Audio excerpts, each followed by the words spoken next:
Okay, so the idea is just to start with arriving, since we've been coming in on our screens from our day or our morning activities, and we like to do that always at the seminar. We used to do that a lot at the academy.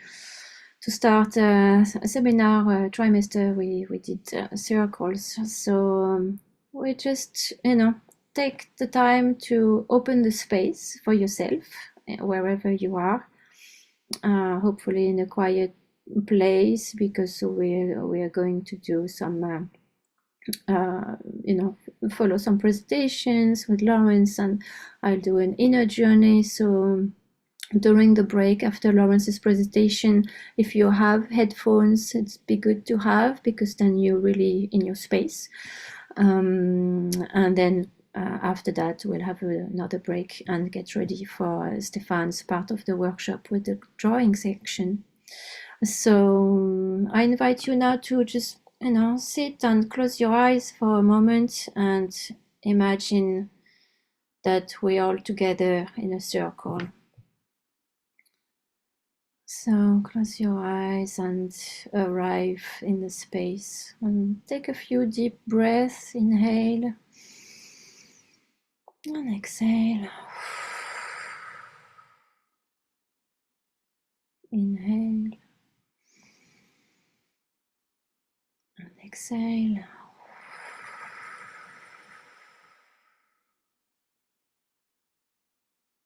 Another one. Inhale.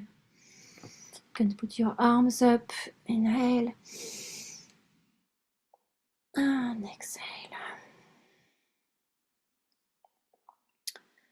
Now we can imagine that we're sitting in a circle all together. Excuse me. In the same room, next to each other. It feels like there's no borders, no frontiers between us, no time difference. We're just together in the same space to learn, to share, to create together. Imagine there's just a little candle in the center of the circle and some incense burning.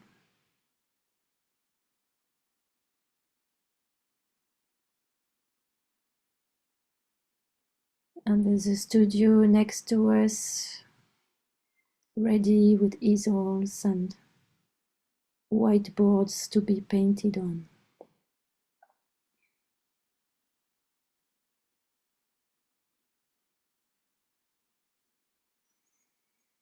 You're getting ready to give yourself the time.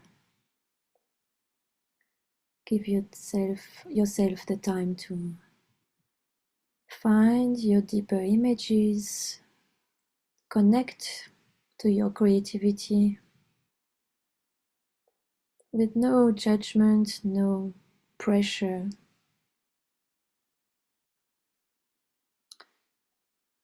Just be simply yourself.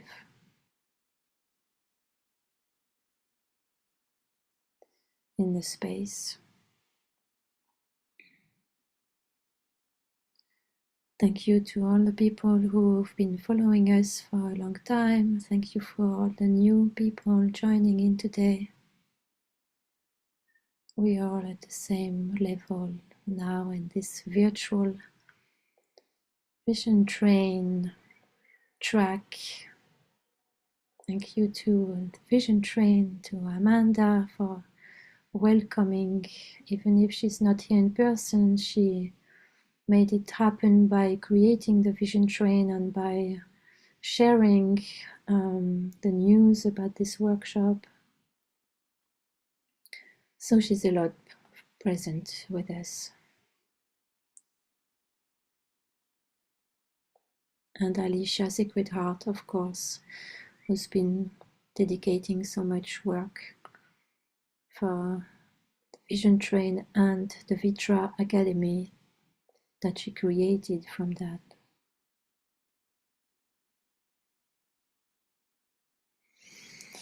Take another 3 deep breaths.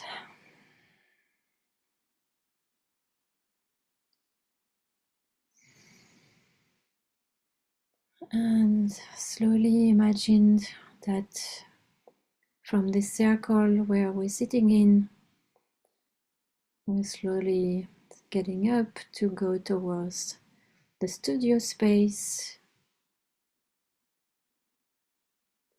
where we will ask Laurence to give us his first part of the workshop with his presentation on composition. So slowly you can open your eyes again, and I will mute myself and spotlight Laurence. Okay, thank you, Florence, for that.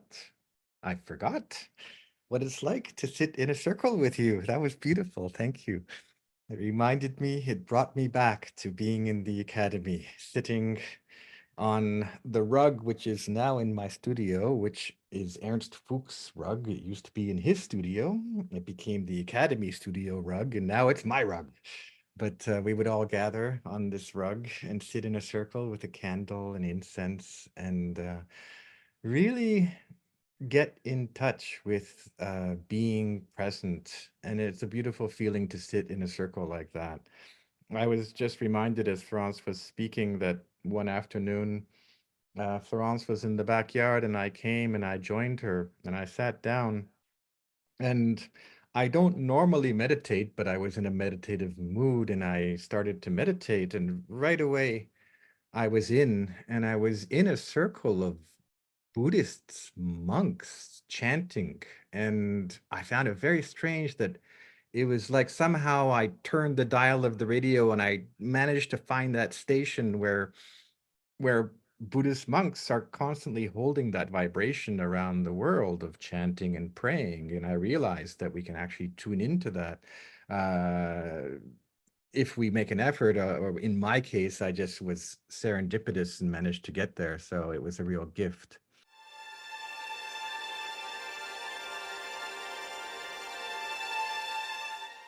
So let's begin. And now we're actually getting into the course, the class, and you can see the harmonic division of space through light and dark with Gustave Moreau and Gustave Doré.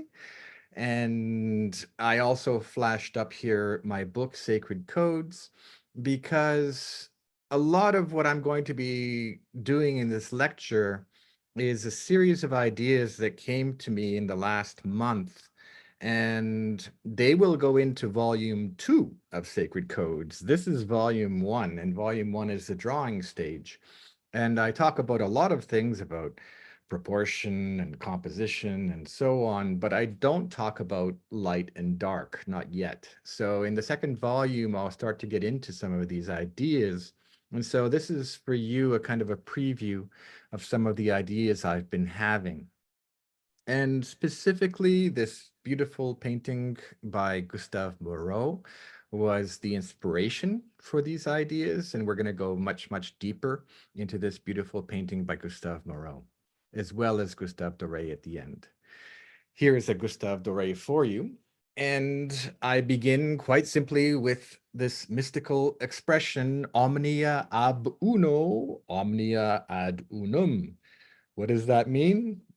It's Latin, and we all, or everything comes from the one, and everything returns to the one. This is a mystical experience that I had, and I have had a couple of times in my life, not as often as I would hope, but it was so transformational that it literally changed my path as a human being, as an artist, this experience of oneness.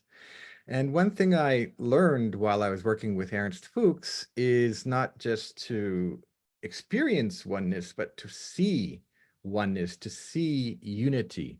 And a lot of sacred codes is based on the principle of seeing unity, so that we begin from the idea that when we create a painting, what we're trying to do is manifest unity and oneness and wholeness within the work. And there are different ways of doing this.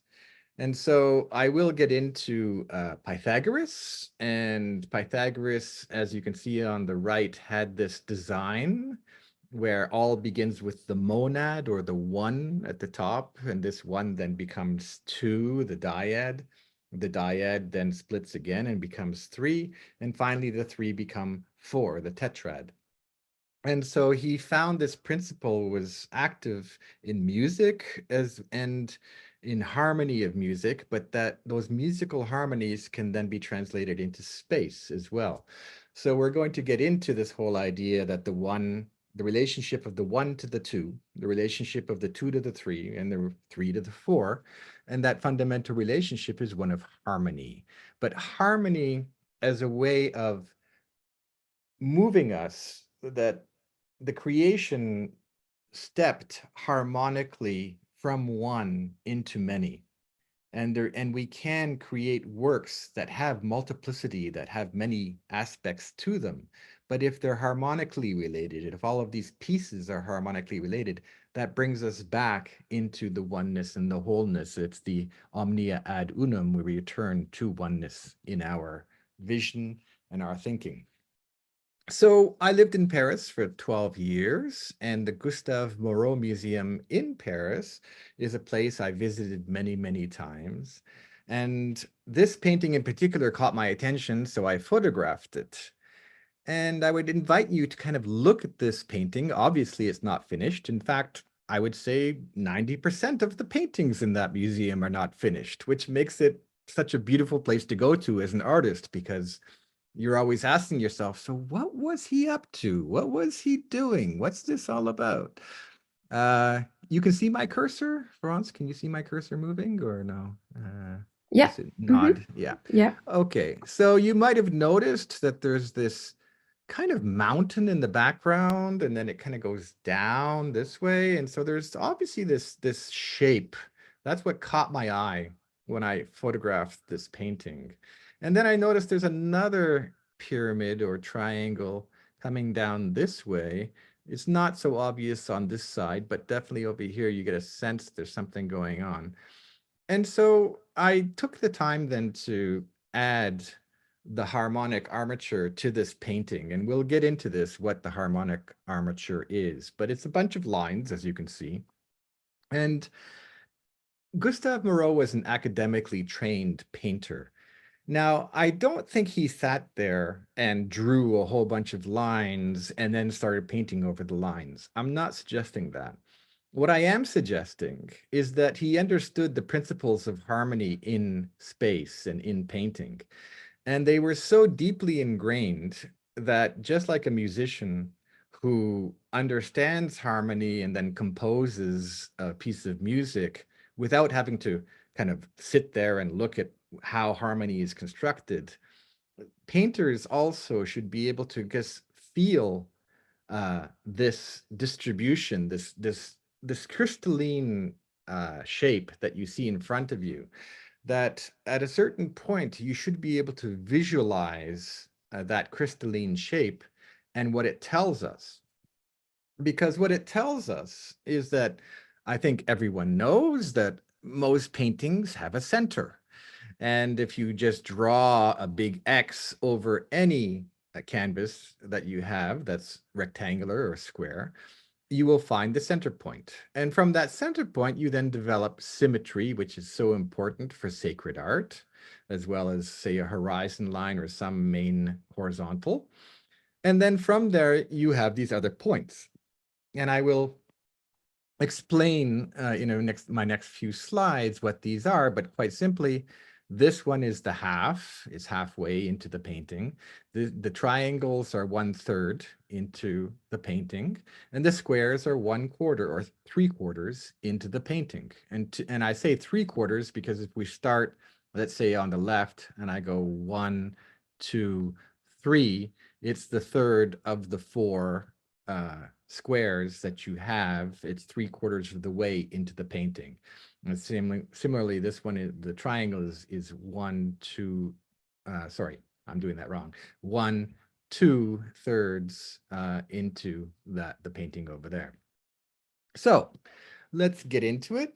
I'll just show you a few works by Gustave Moreau and kind of show you how he feels those lines. He doesn't draw them.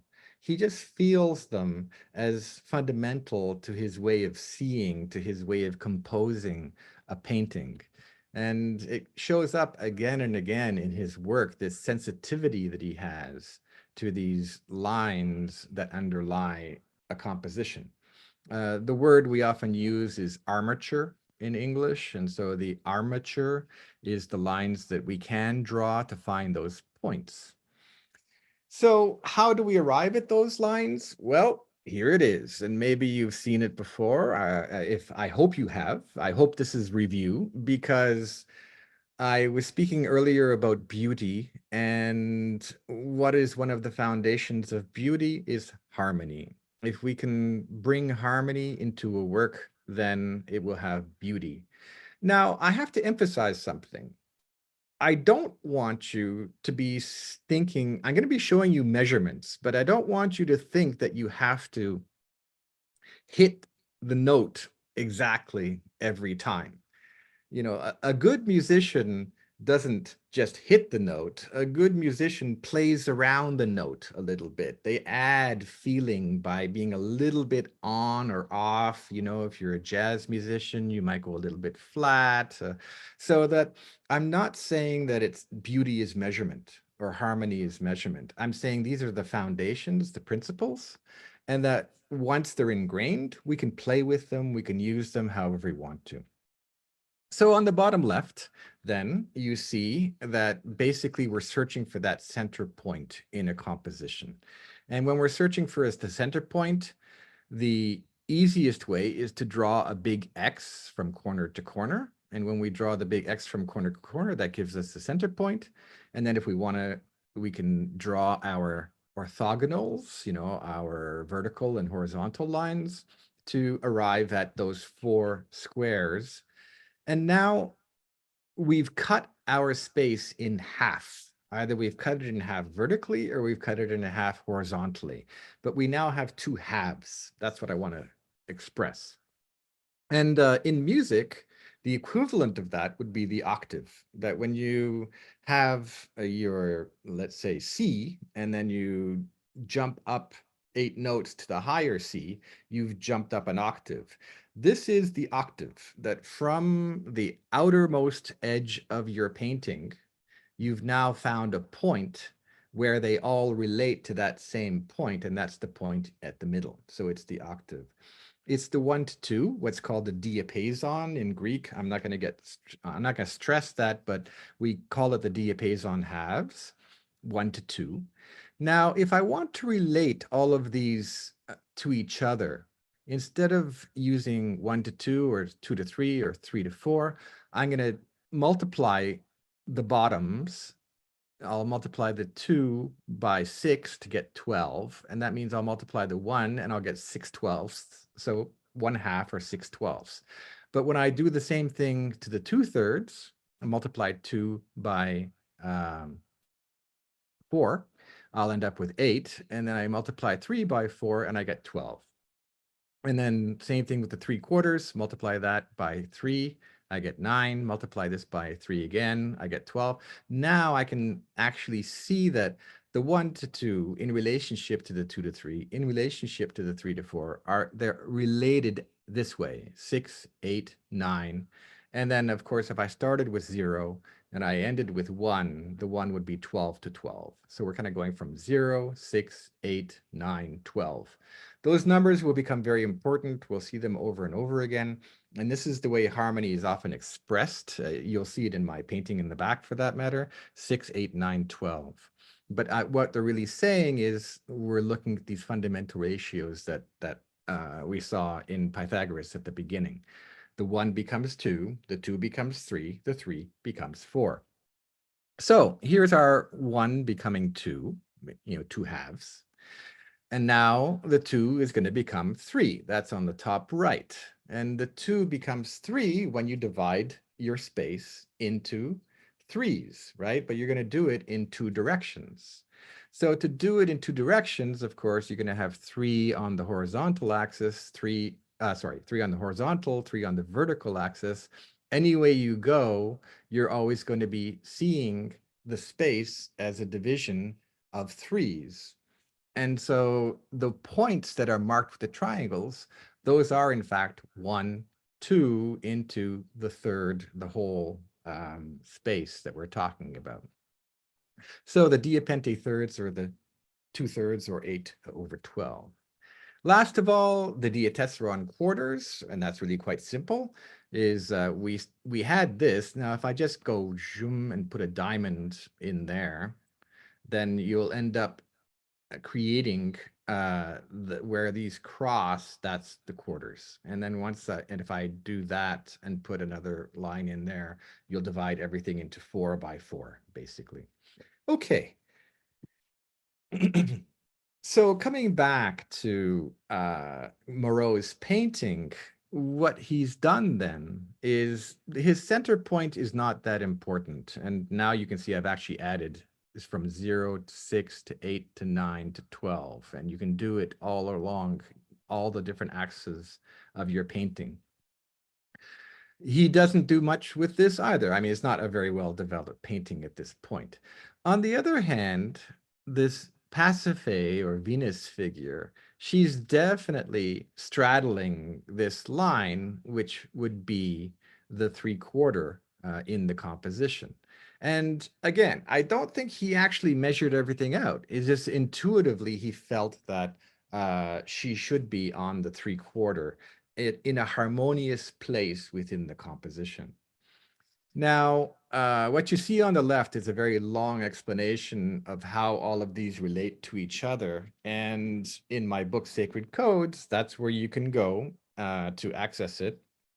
But the whole point of this is that it's not just that the 1 to 2 relates to the 2 to 3 and the 2 to 3 relates to the 3 to 4, but that they all relate to each other, that even the 2 to 3 relates, like it goes in every way, that harmony is not just a one-way process, but moves forward and back through all of those different ratios.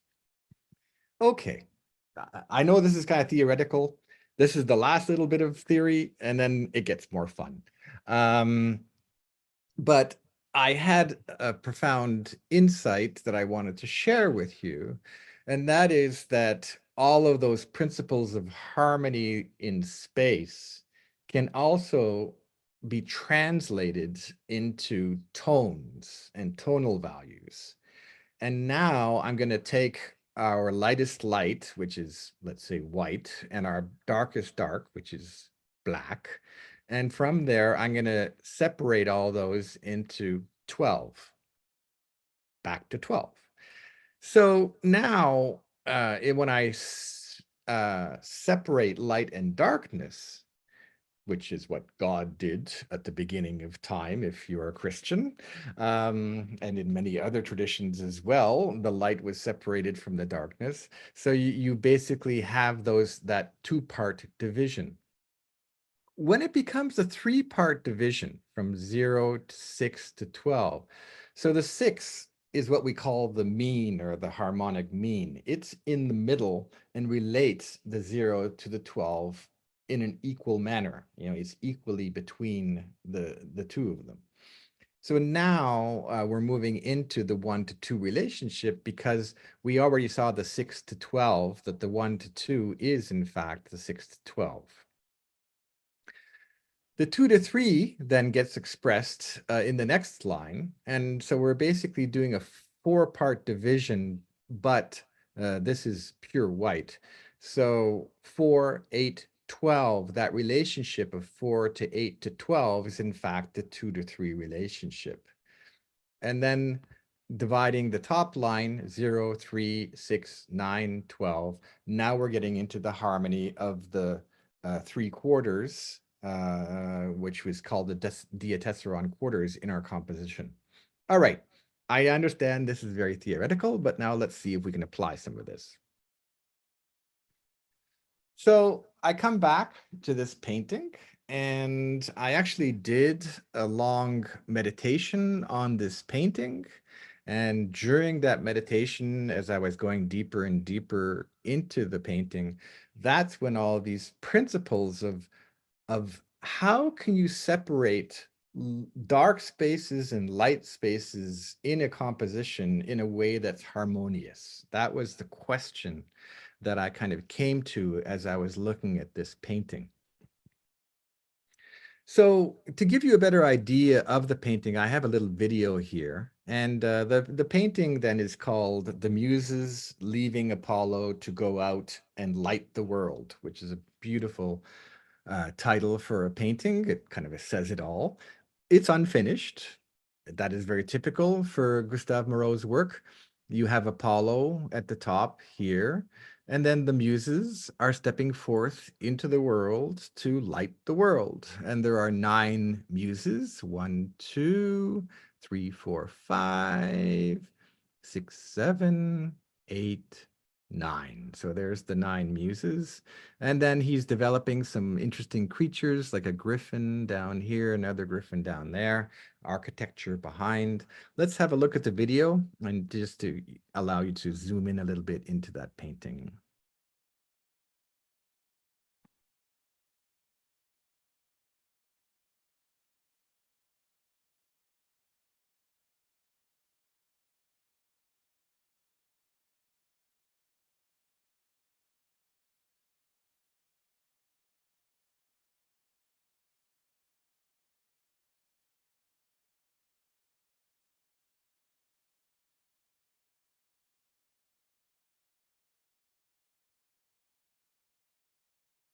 Of course, if you go into the Gustave Moreau Museum, uh, that painting is probably larger than the one behind me, and so it's really quite large and it's quite impressive. And you can spend hours looking at how Moreau paints. You know, if you see here this griffin, you can see that he outlines in black, puts in those volumes in white, almost like a crystal, almost like a transparent crystal. And then from the darkest darks and the lightest lights, he starts to develop the forms as he goes along. By the way, if you have questions, please put them in the chat, and then Florence, we can we can have a question and answer period afterwards, probably at the very end. But you know, you're obviously welcome to ask questions in the chat, but please don't unmute yourself. I want to keep on getting through this if I can. So this is also an allegory. And as we look at this painting, as I was looking at it, I was thinking to myself, okay, he's at the top. He's Apollo. He's number 1. And then the muses step forth. And the first muses to step forth are these 2 over here. And strangely enough, we're moving from him to 1 to 2 muses over here. Now, this might be subjective, but as we take another step down, we have 1, 2, 3 more muses over there. So we're moving from 2 to 3 muses. As we take another step down onto this level, you have 1, 2, 3, and the 4th one down here, the 4th muse, 4. So I don't know if it's coincidence or not, but I think it's quite possible that he was trying to express, you know, Apollo is the god of music. Apollo gained the lyre, the harp from Mercury. And so he's always been the god of harmony. And so he's also the father of the muses, and the muses include music, drama, poetry, and so on. So one of the muses you'll see over here, she's actually holding a harp, and very often you have the lyre or the harp appearing in Moreau's work because he was obsessed by creating harmony in a work of art.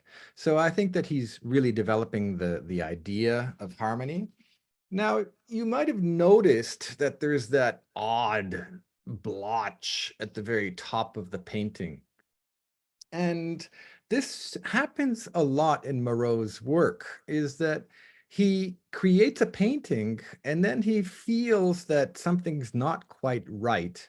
And he unstretches the canvas and adds to it. He's done this numerous times to change the composition. And it's one of those little things which actually I learned that Ernst Fuchs did the same thing. I was really intrigued. And so I do discuss this in my book, Sacred Codes. I do not talk about this painting in Sacred Codes, but in the next volume, I probably will. So what we can see here is that if I was searching what rectangle he was starting with, and it seems quite probable that he was starting with a 1, 2, 3, 4, 1, 2, 3, a 3 to 4 rectangle. So he was actually starting with a harmonious rectangle and then changing it. So let's have a look at that harmonious 3 to 4 rectangle and see what he does. Now, if I do my halves like we were discussing, what do we see? The only thing that jumps out for me at this point is the fact that Apollo is almost on the center line, but not quite.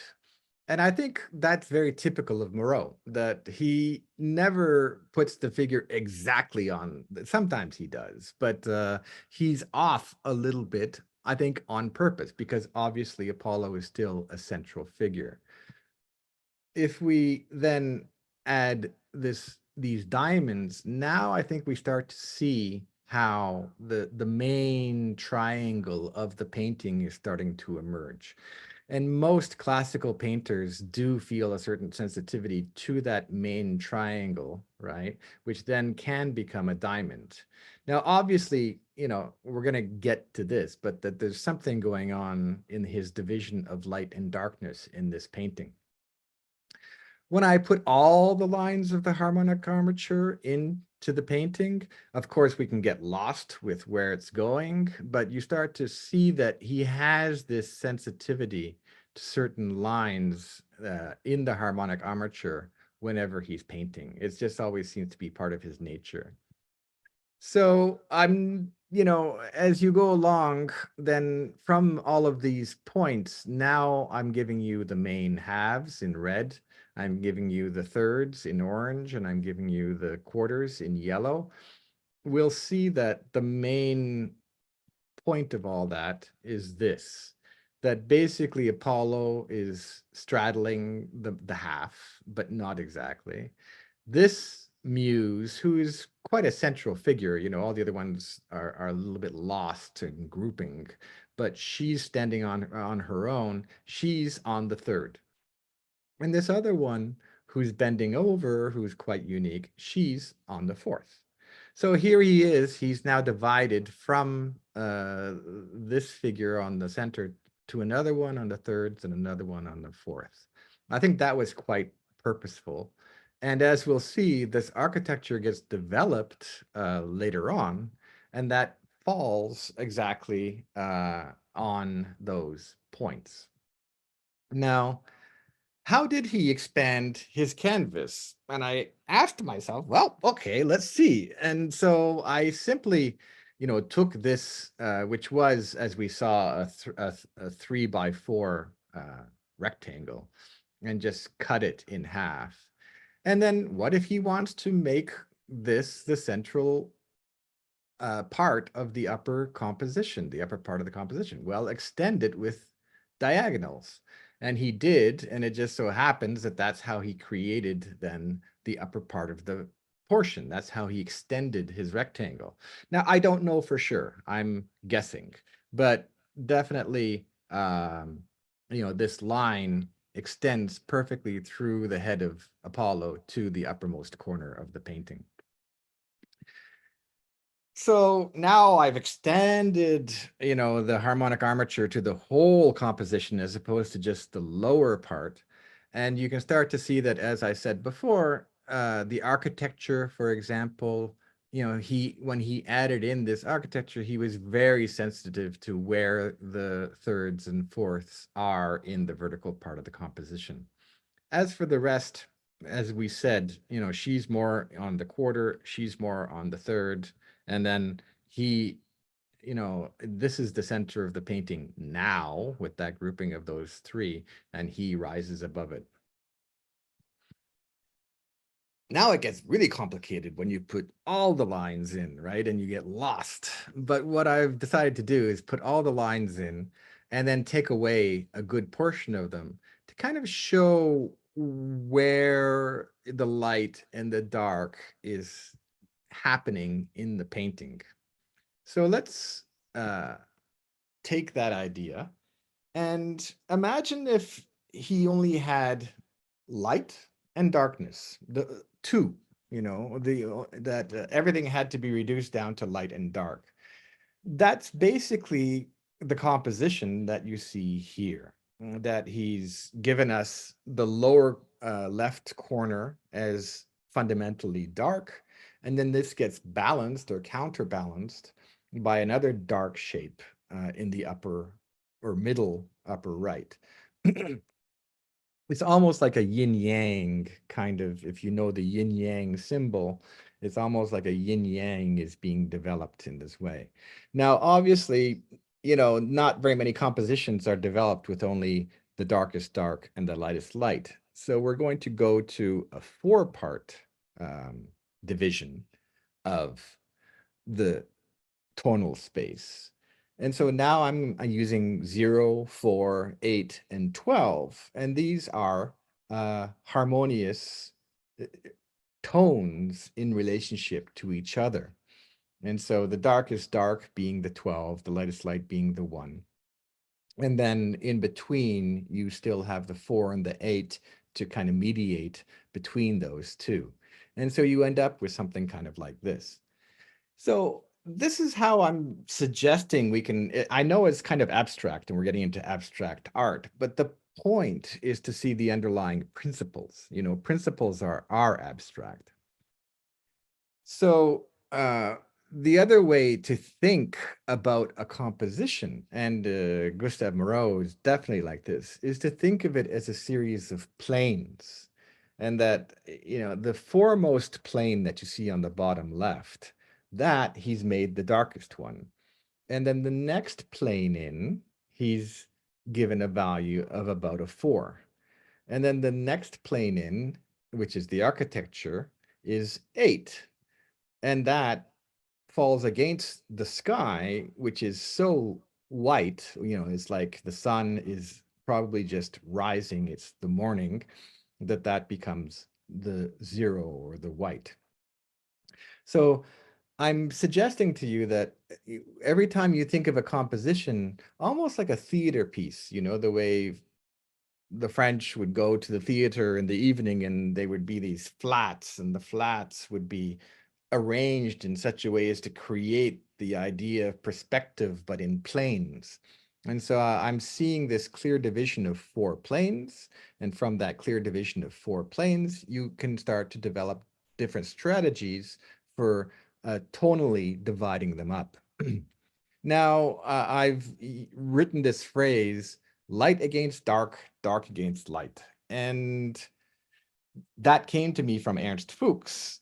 And Amanda and myself and many other teachers as well, we never cease to repeat that over and over again. Because as you are painting, you have to constantly ask yourself, okay, so this one's dark. If it's dark, it has to be against something that's lighter.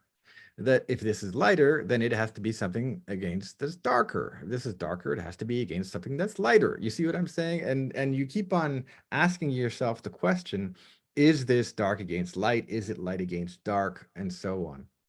And it just becomes a habit in a way to when you're painting, especially with the whites in the Mish technique, to ask yourself, what is going where in my composition? So I mentioned to you that it was morning in that painting, and I've created this little mandala to suggest to you that every composition has to kind of adhere to a certain kind of light. And if you're a fan of Caspar David Friedrich and the Romantic painters, chances are a lot of it happened at night in the moonlight, or just at sunset or sunrise. You know, the romantics were very much in that world, whereas other paintings are more in a daylit world. So again, dividing our tonal space into 0, 3, 6, 9, and 12, which is the diatessaron quarters, that if I have pure light, that's probably going to be midday. And if I have pure darkness, that's going to be midnight. So what is halfway between midday and midnight? Well, it's the twilight. And we have the morning twilight and we have the evening twilight. So that's why I've given those like a 6, which is to say halfway between our lightest light and our darkest dark. And then as the twilight progresses into morning, then we come to around a 3, and then the strongest light, and then a 3 in the afternoon, a 6, and then towards the evening, 9, midnight, 12, and then the pre-dawn, we're back to 9 again before the sunrise. So it's a way of thinking about light in a painting.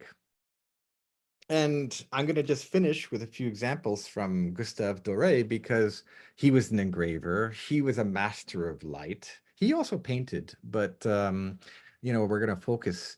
And you can see that he's developing a similar strategy to Gustave Moreau in this composition.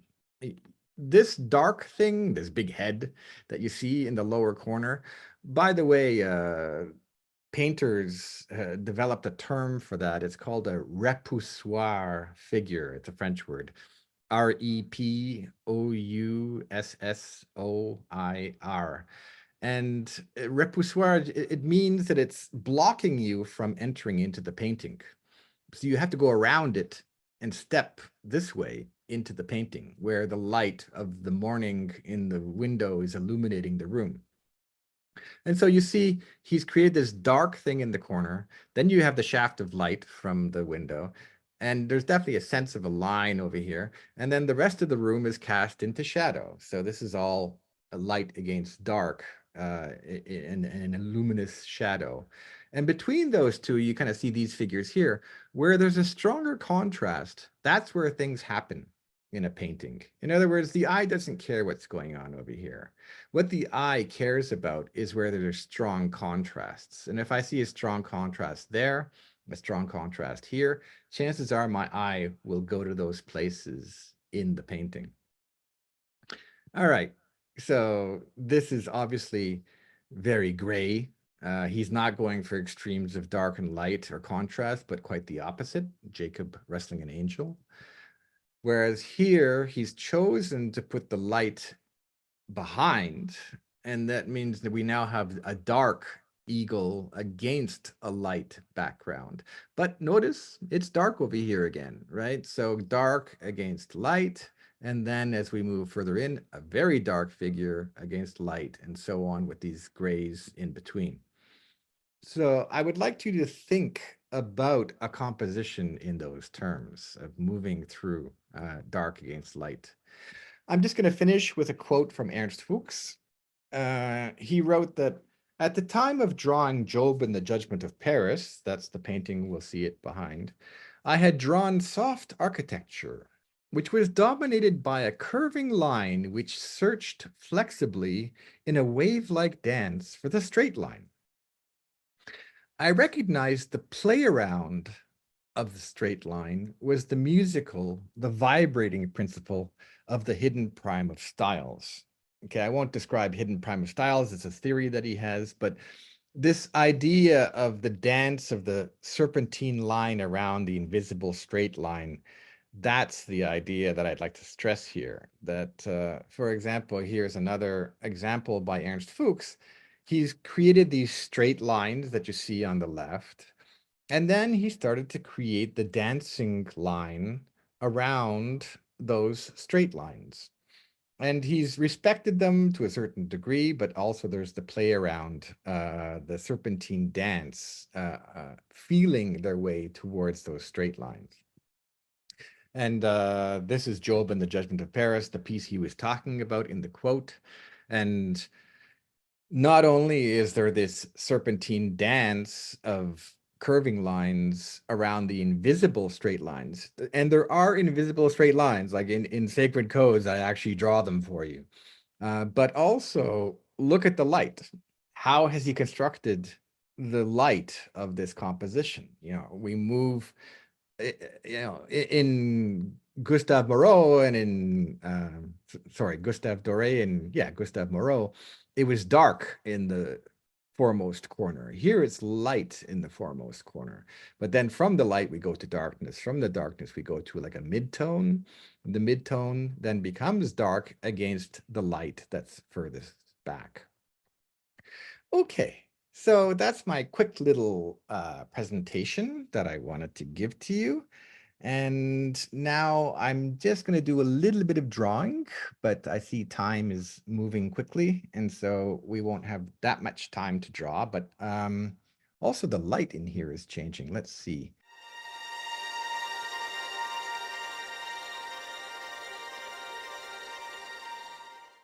So I had to improvise how to get this paper in close enough to the camera.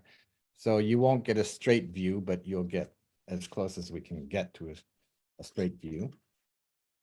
All you need is a pencil and a piece of paper to follow what I'm doing. And what I'm going to do is just do that armature over and over again. I'm one of those teachers who says, if you want to learn harmony, you have to sing notes. And the notes we're going to sing, well, is like going do, re, mi, fa, sol, la, ti, do. So you have a piece of paper, you have a pencil, and all we're going to do is make 4 boxes, let's say rectangles. And if they're not too big, it's easier to do this. And we are going to get bigger. We have to. And you'll see it's more challenging to get bigger. But it's really just about ingraining those shapes that I was showing to you before. By the way, I'm horrible at drawing straight lines, so if you are too, we're on the same page.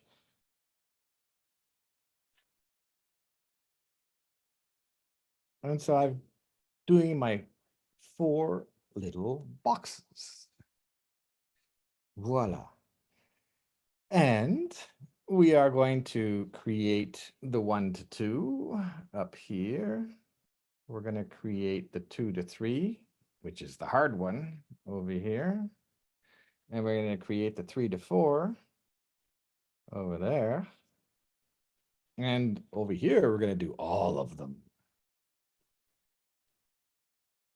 1 to 2, that's easy, right? Is you just have to kind of find that center point, and you do it by drawing your diagonals from one corner as straight as you can to the other corner. It's kind of, and if you're a bit off like I am, that's life. You can erase, you know, no one's gonna get angry at you if you grab your eraser and say, let's try that again, you know. But chances are, you know, with freehand, and that's the whole fun of freehand, is it's just about learning control of what we're doing. So center point. So I'm going to put a little, and that's my way of telling myself that this is the half, that I'm on the half by putting a little circle. Wasn't that fun? Let's skip the 2 to 3 because that's so difficult. Let's go to the 3 to 4. 3 to 4, you just repeat what we just did.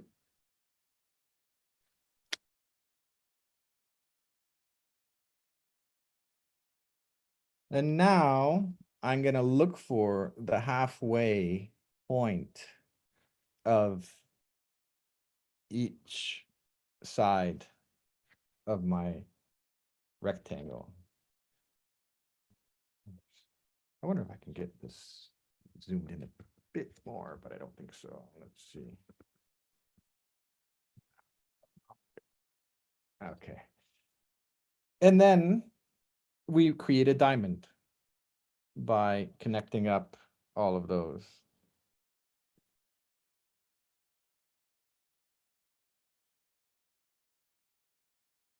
Voila. And where they cross the main X, that's where we put our little squares, because these are our 3/4 points in the composition. And like I said, it's the reason why I'm doing this with you is not so that you'll measure out your composition in the future. It's so that you get a feeling for where the quarter points are in a composition. Thirds is a funny thing because it might actually be easier just to kind of divide my space into threes. But there is a method, and it's called the VAVA method. It's called the VAVA method because we used to run the Vienna Academy of Visionary Art. And it so happens, now I'm going to put my center points again, like halfway on each side, that I'm going to create this V and then this inverted V. And the other ones are actually going to be going this way and that way. So you're going to have this one, that one, oops, sorry, that one, and that one. Okay. I demonstrate. Now, in my experience, it's easier to go from this point to the corner than to go from the corner to this point. So let's just take it. And also, I'm starting with the longer ones because the longer ones are harder to do. So there's less information to get in the way. So there's one of those V's. Here's another one.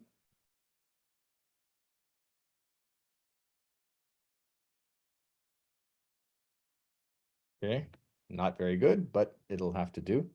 I might redo this line over here. That one's a bit wonky.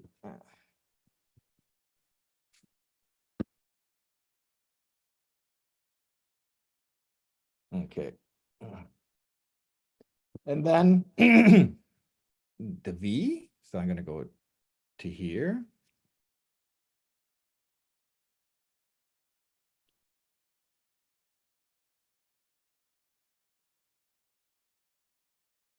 And the last one.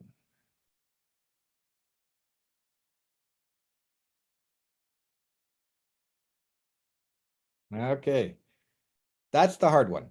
And now you're probably lost with all those lines and saying to yourself, what is this crazy star? What we can do is put that same X that you saw on this one. If you put that there,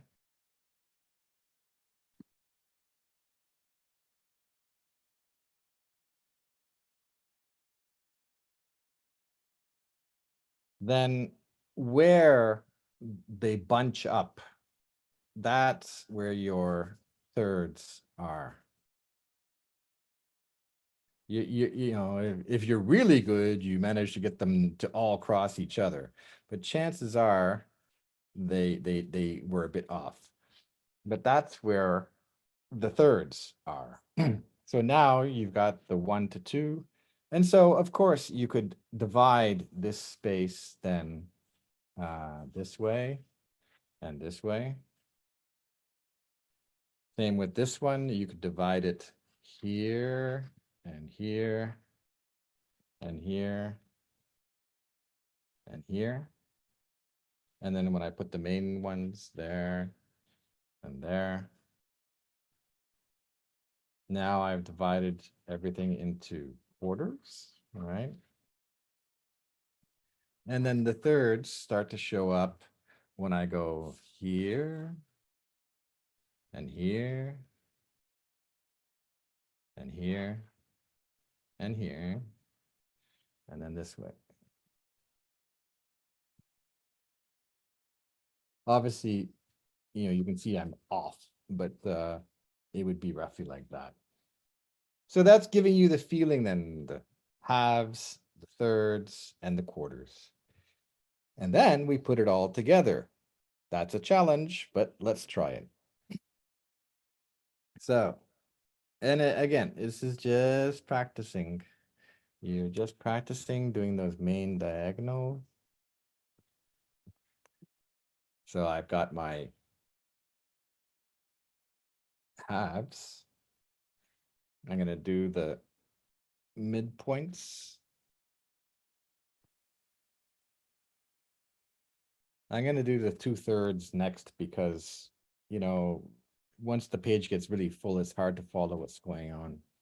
So you just do the V's to every half point in every direction.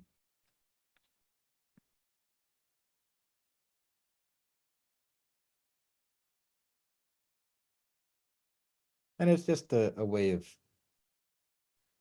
a meditation, if you wish. It's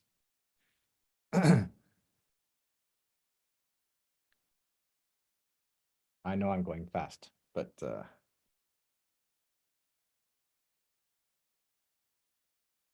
those are the thirds. And then I just have to connect up, create the diamond on the outside, and I've got my quarters.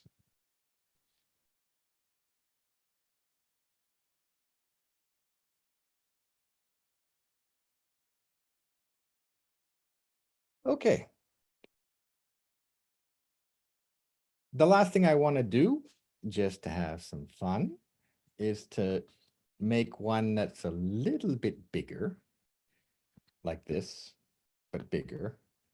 And then we're going to start creating a 4-tone landscape within that.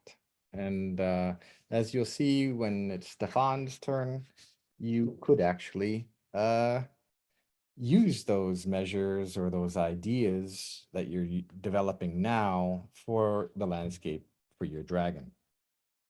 So now I'm going to go bigger with my square or rectangle rather. And I will tell you it gets more challenging the bigger you go. So I'm not going to go too large, but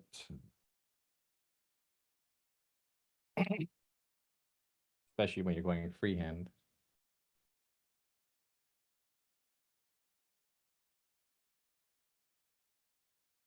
Okay. You can see what I'm doing? Yeah, the camera's a bit, I'm trying to get it all in. Okay. Yeah, we can see. Yeah. So the center is somewhere around there, but we just want to get that X right across the whole thing. I'm going to change pencils.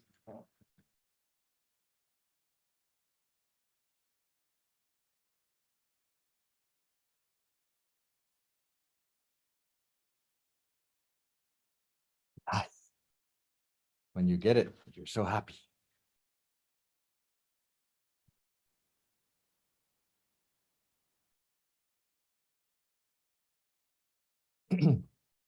So we have our center point, which, by the way, Buddhist monks and Byzantine icon painters, they always start the same way, is they do that.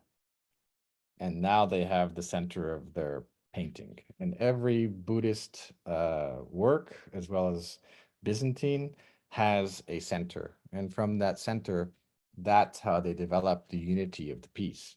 And it's the same for us, is that we're trying to develop unity within the piece. And that not just unity, but also harmony, because we want to have multiple things happening in the space, but in a harmonious way. Okay, so I'm going to do the thirds, which means I'm going to look for the halfway point of each of these lines, of each side, I mean. And I'm going to do those 4 V's, the Baba. Remember the Baba? And, you know, those 4 V's. Where you start doesn't really matter, but it's easier if you do the long ones first. It's also easier if you start from this here and go towards the corner. So I'm just practicing.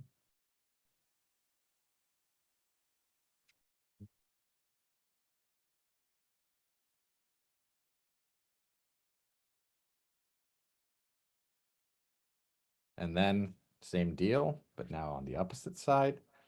So I'm going to go from here to the corner.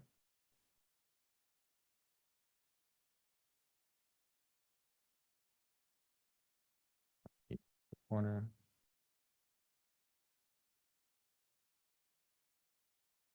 Okay, and then 2 more V's. One to this corner.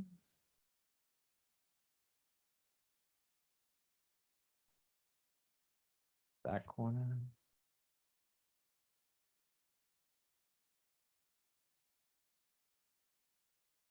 To this corner.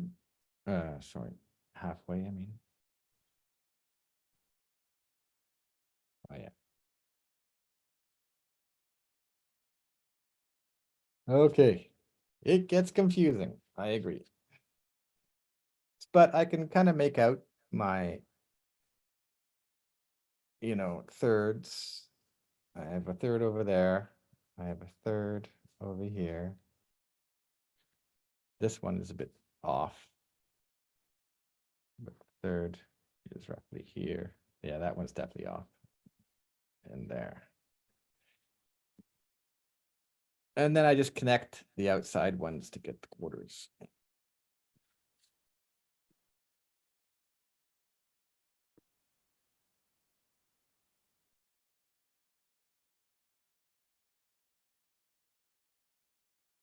So where the diamond crosses the X, that's where the quarter is square. Where the diamond crosses the X, that's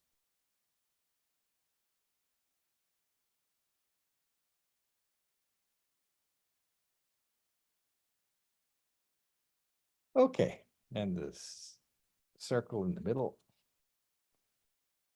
We have our diamond armature. What we're going to do with it is erase a lot of those lines so that all that's left is kind of, we can still see the lines, but they're just guidelines. They're invisible lines.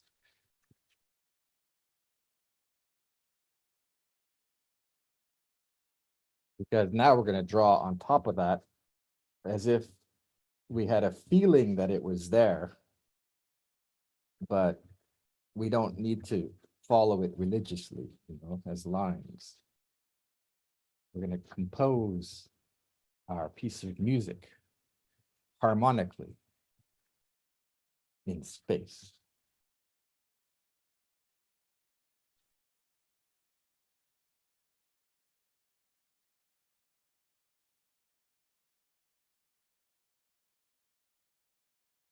Okay.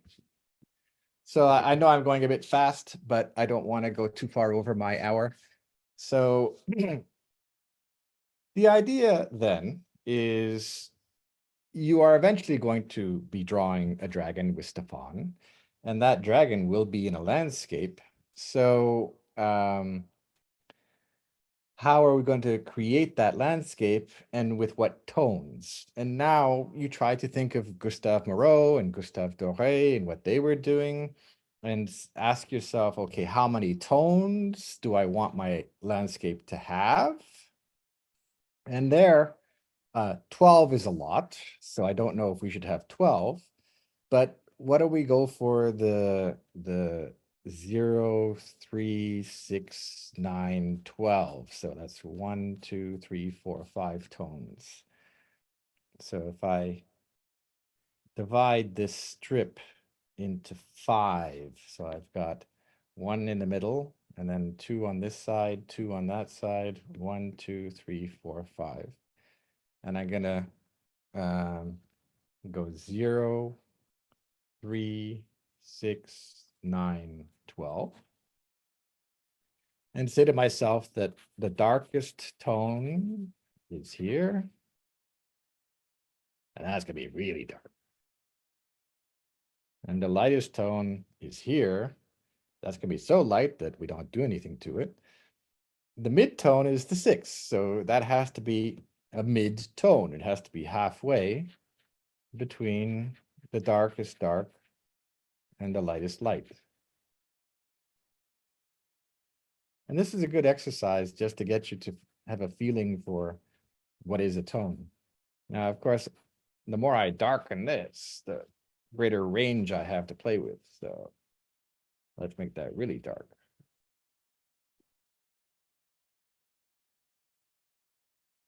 So now I want to find the one in between here and the one in between here. So this one's fairly light.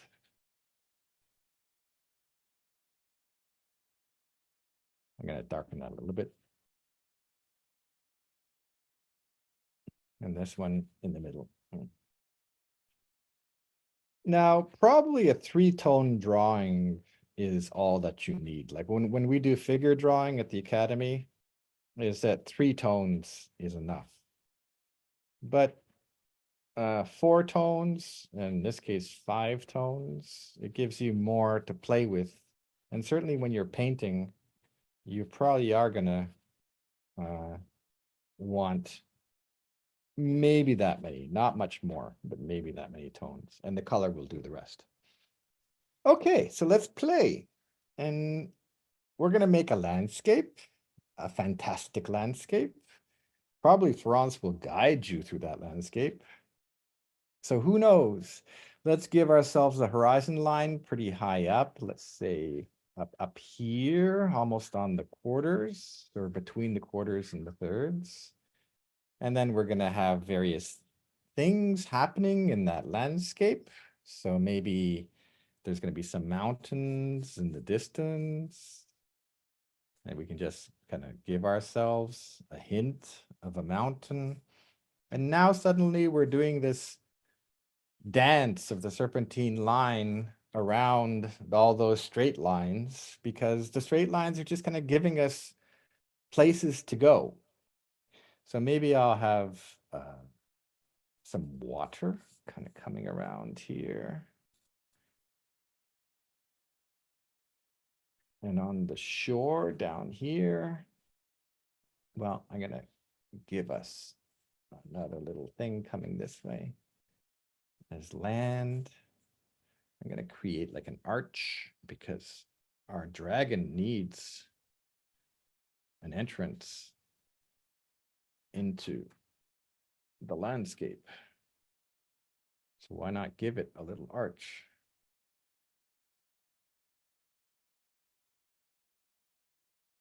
And you're basically, you know, free to imagine what you want, where you want in your landscape. I think, you know, we had that diamond shape, and from that diamond shape, it just seems natural that you want to create those repoussoir kind of things that bring us into the painting a little bit. And they can be any way you want them to be, you know, they don't have to be.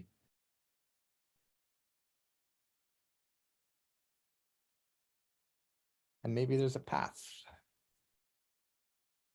from our gate with some steps leading down.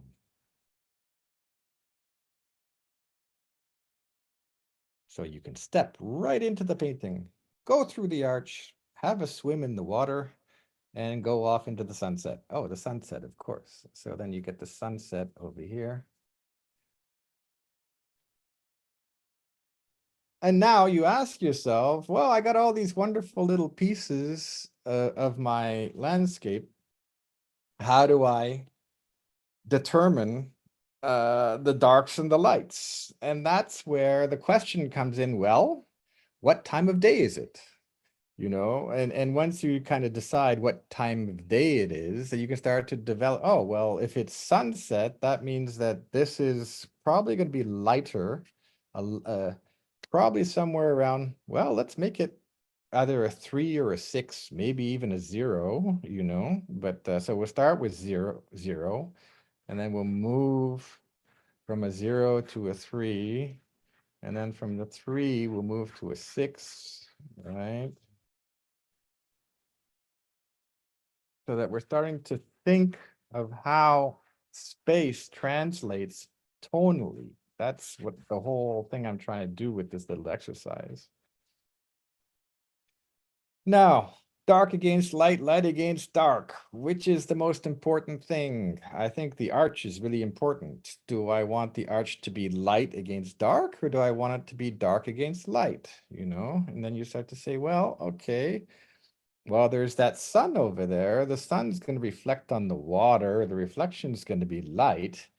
So that means whatever's happening in the sky, it has to happen in the water as well. So let's create a gradation in the water, which gets darker as it comes towards us, and then lighter as it goes back. So that same gradation you have in the sky of a 0, 3, 6, you're going to try and create a 0, 3, 6 in your water reflecting the sky. I think it makes, well, the sun's behind, the light's behind, the arch is there. The arch would be in shadow unless there's another source of light from in front. But let's put it in shadow. That'll really make it stick out. Okay, so let's darken it as much as we can. That'll really stick out. Okay, dark arch.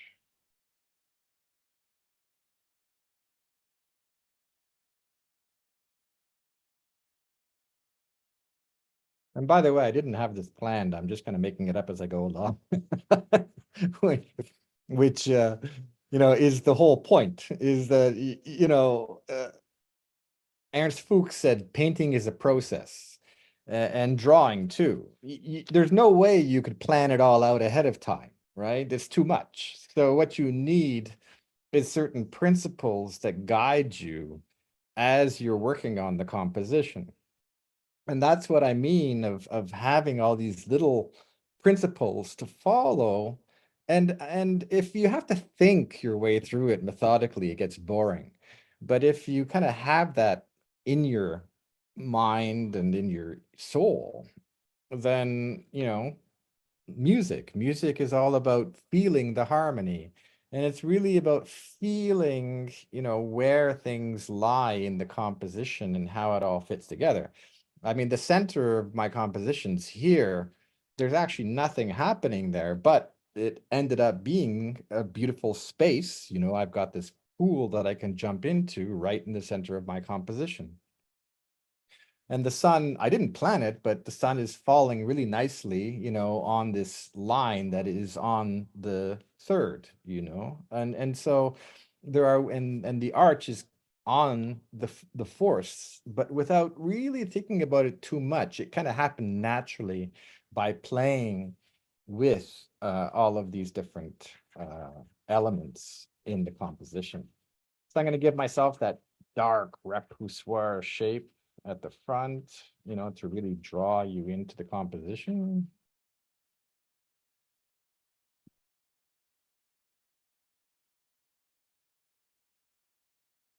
And then the rest would be a process of working out my 6s and 9s and so on. I haven't really used the 9s, but I would use the 9s to, you know, probably over here. This, you know, I don't want this to be as dark as this, but I want it to be dark. So I would, you know, make this into a 9, but it doesn't have to be 9 all the way through. But basically I would tell myself, you know, that this would be dark, but not as dark as that, and so on. And same with the other mountain that was back here that I started with, yeah, and so on. Okay. I just wanted to use that as a kind of a demonstration of how we can put those principles into work, you know, by creating a composition based on the harmonic rectangle that is also harmonic in its tonality, not just in its space.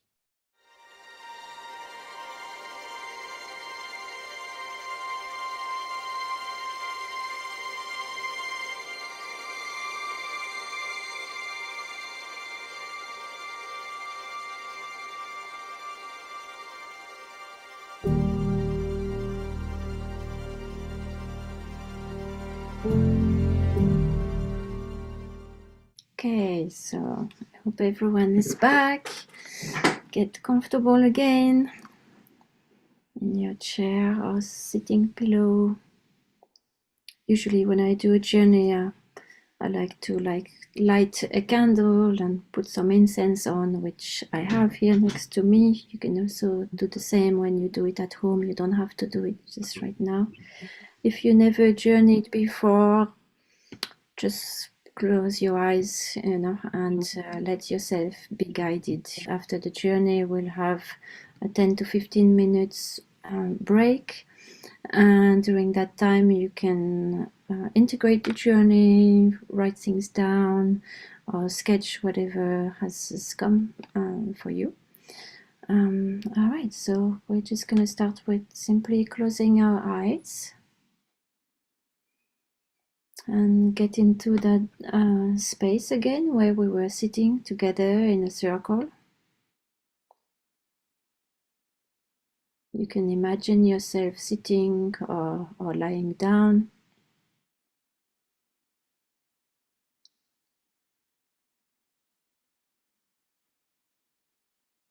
Take a few deep breaths. Inhale. Exhale.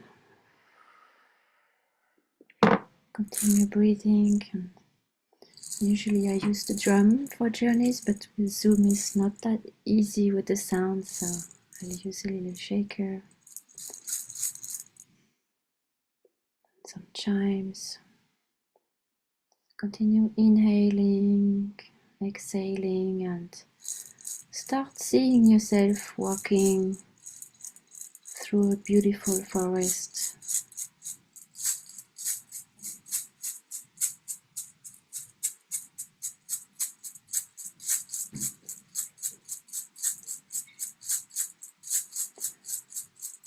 And as you walk through the forest,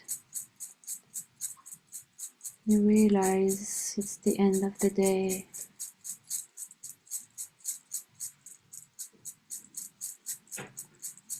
The sun is setting behind you.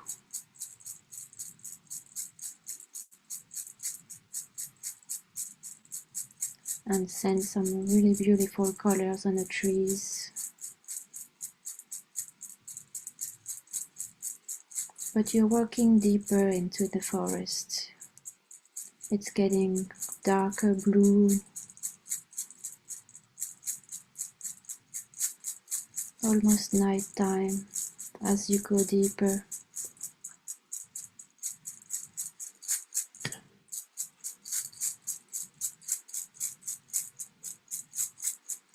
And as you continue walking, you see a doorway.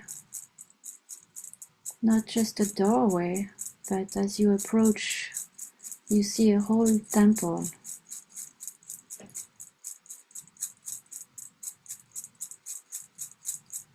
At the bottom of a huge mountain.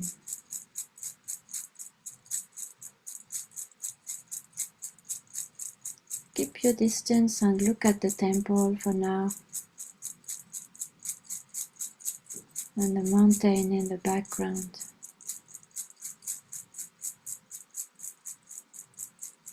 And look at what kind of temple that is. How's the architecture? How's the materials? How is it constructed? Is it wood or stone? Other materials? What's the shape of it?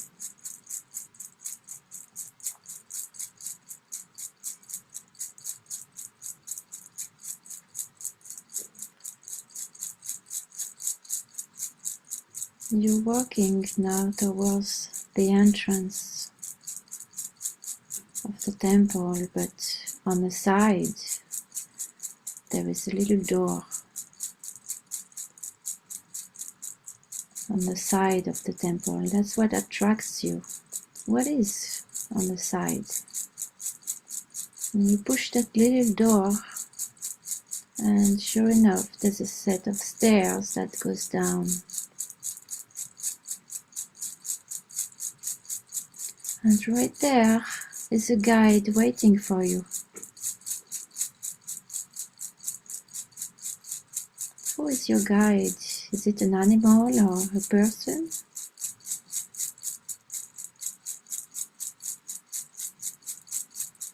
And the guide hands you a torch and invites you, come explore. It's your temple.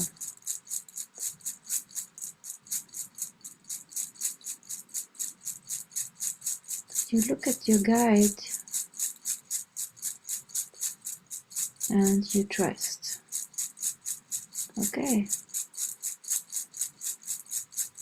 Come with me, he says. So you take the torch and go down with him. He will be with you during this journey.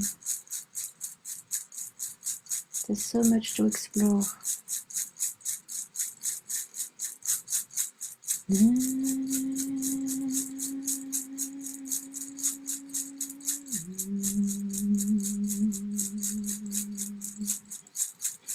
Continue walking down the stairs to a beautiful, beautiful cave.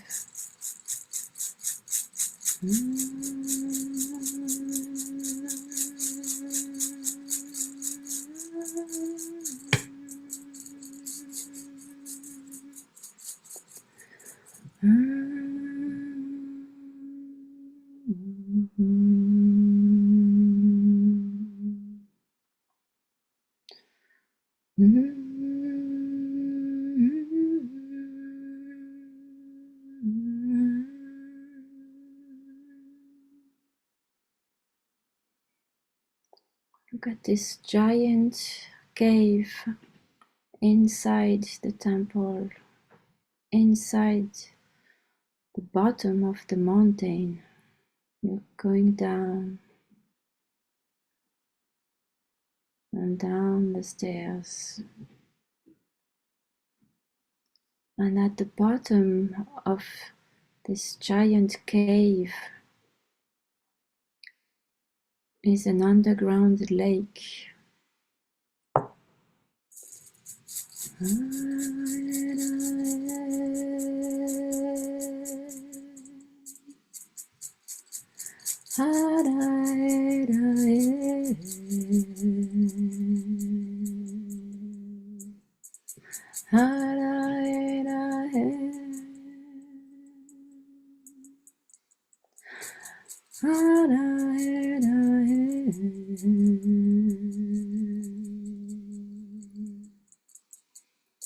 And in the center of this lake is a little boat.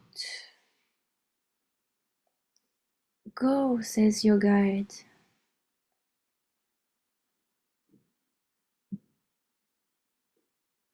Go where? Towards the boat. So you come inside the water, you walk in the lake, your feet in the water. And come on that boat. And with the boat you go deeper into the cave and you explore.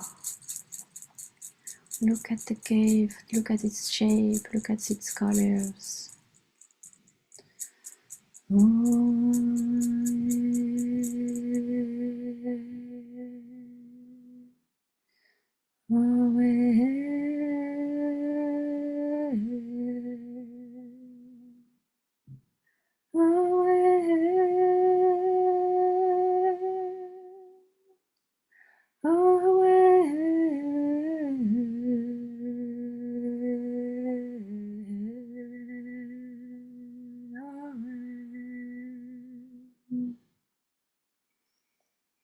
At some point there's a little opening, but so little that the boat can go through.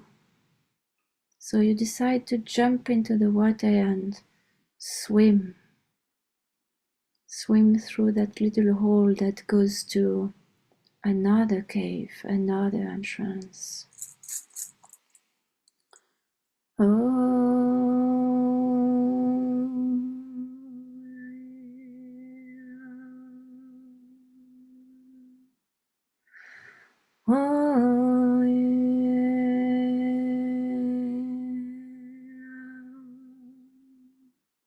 And as you swim in the water into this dark cave, you're getting rid of negative emotions, and the water washes you.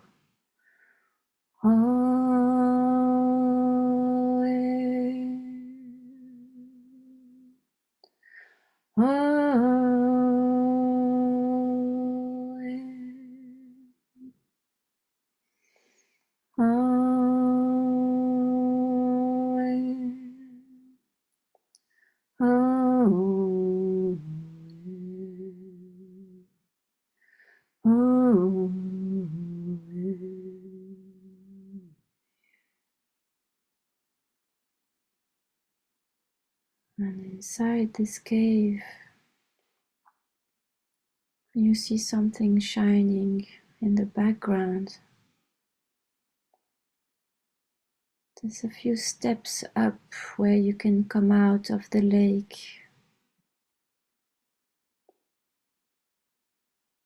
leaving your negative emotions in the water to dissolve. Take those steps and walk towards that little shining spot that you see.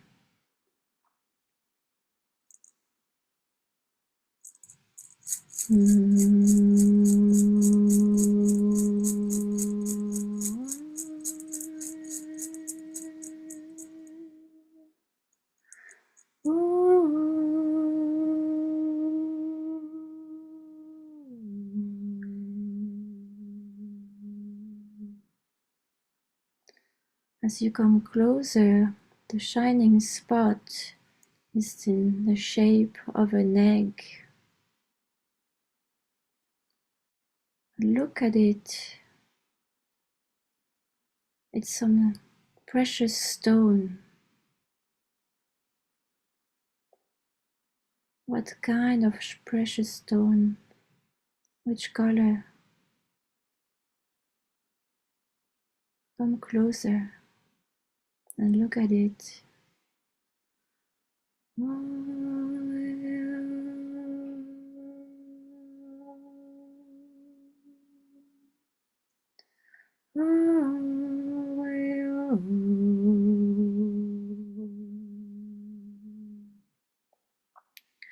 And as you look at this egg-shaped crystal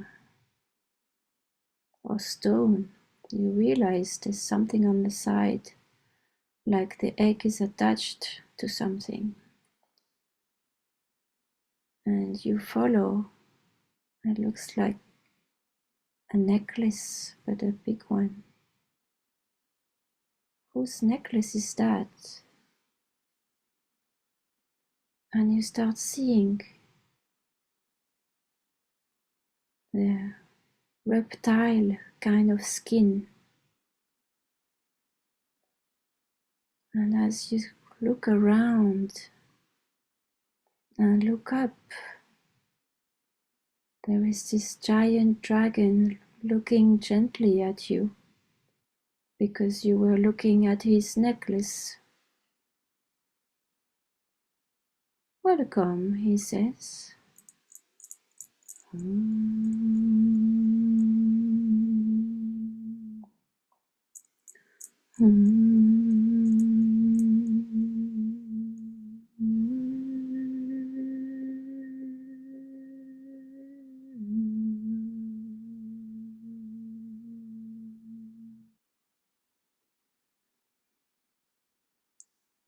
This egg-shaped crystal is the necklace of the dragon. And look at the dragon. Very ancient, creature from the bottom of the earth, so wise and not scary, looking at you with wise gaze and knowledge. Feel him approaching you with his head, breathing next to you.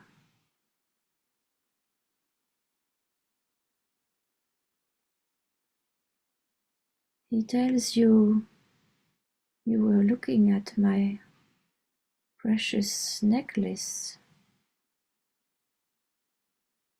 I will give it to you. It will be yours. But first, you have to dance. And with this dance, you will let everything go. All the negative energy, all the traumas, all the frustrations, all the anger. Let it go.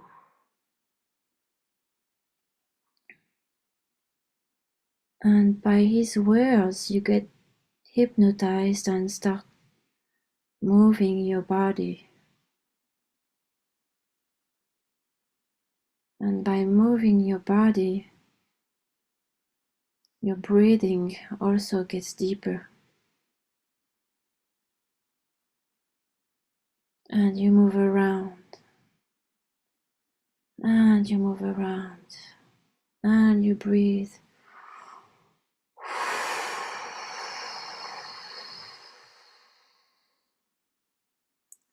And you breathe it out.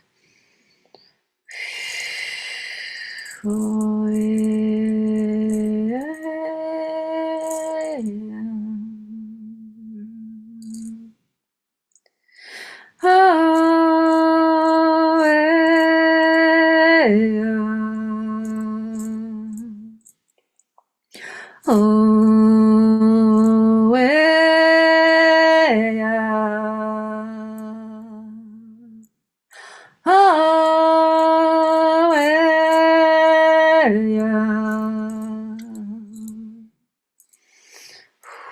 you breathe, you let go, you let go, you let go.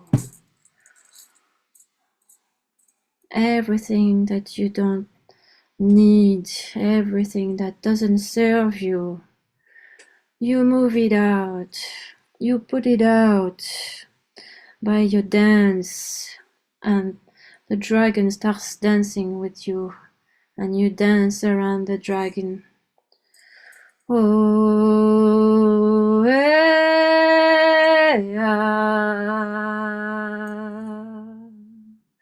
hey,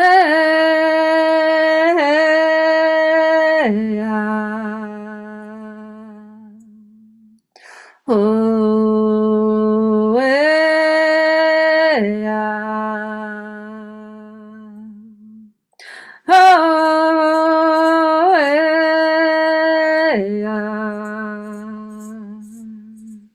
and you can sing, and you can dance, and you can just be yourself and let go.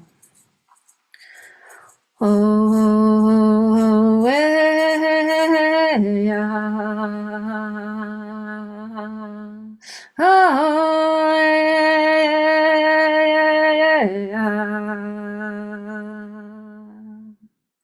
oh,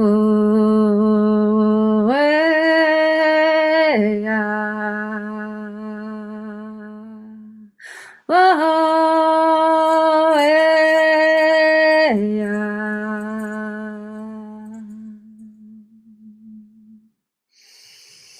and you breathe, and the dragon turns around you as you continue moving around.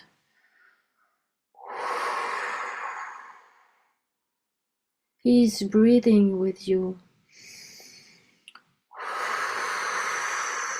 He's spitting the fire with you.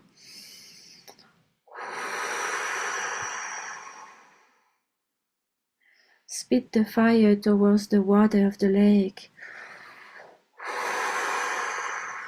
And release, and release, and release, and release, and release.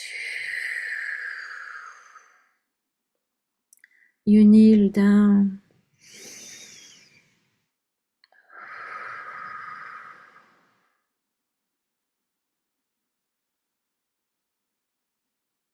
And feel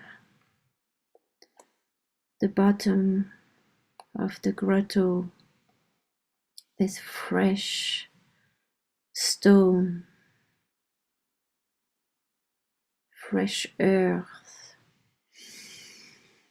that gives you a sense of power, stability. Well done, says the dragon. Now stand up, and I will give you this egg. It might seem dark to you right now, but as you move up, its color will change. You will see. And the more you release, the more its color will change.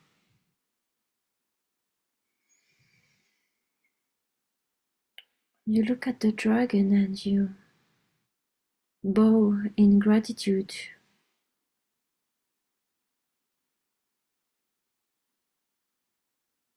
Thank you, dragon of the deep cave, for helping me releasing today.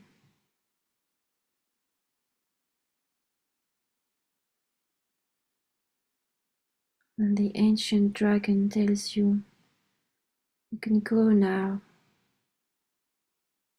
with the egg. You put it as a necklace.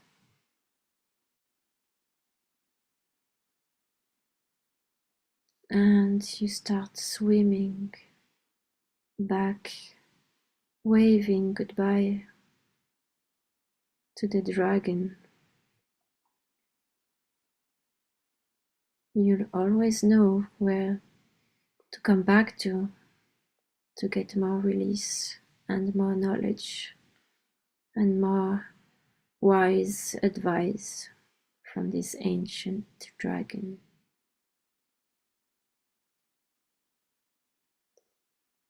Start swimming back to your little boat on the other side of that little cave entrance.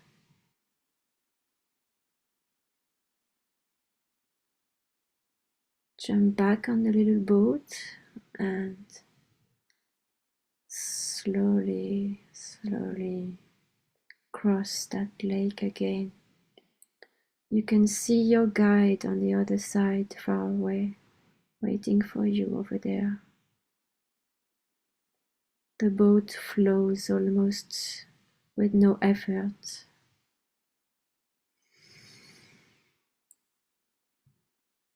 You take the egg of the necklace in your hand and start feeling its power, its beautiful power of the heart. Your heart feels more open suddenly.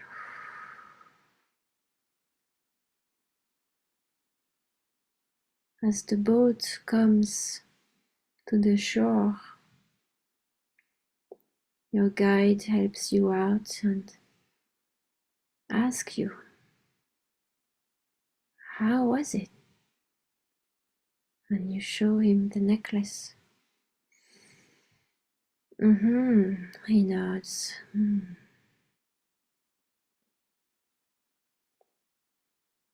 Now follow me back up And as you follow him back up the stairs,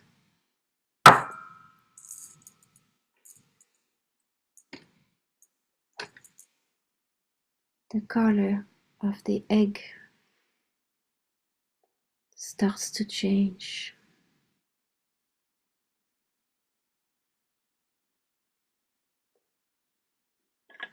Look at the colors and step back up slowly to the entrance of the temple.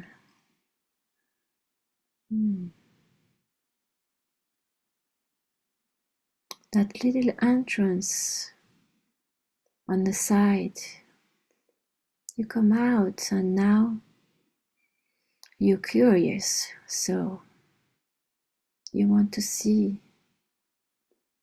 what's inside the temple.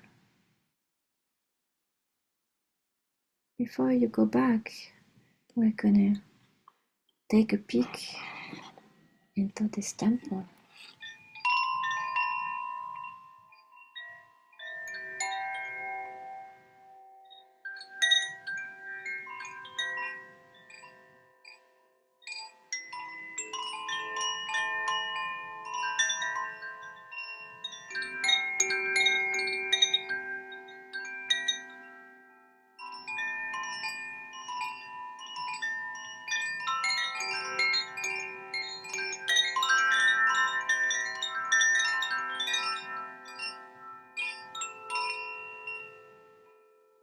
Look at the colors again, the architecture.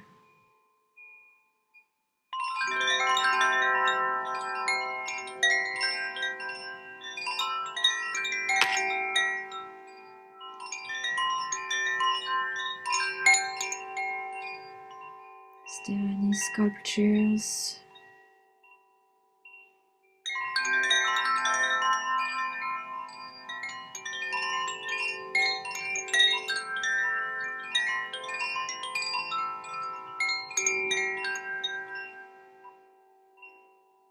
This is your temple.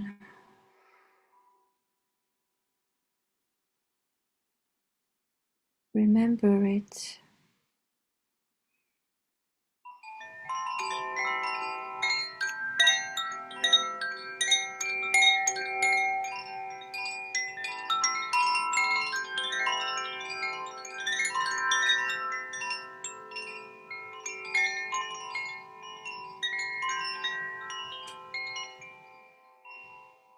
And as you see all this beautiful temple, you also start moving, but now it's another kind of dance. It's very soft, and you look towards the entrance of the temple. There's another light shining through, and the forest invites you back through that light. And as you step out of the doorway, you realize that the sun is rising already. You spent the whole night in the cave, and the light has changed.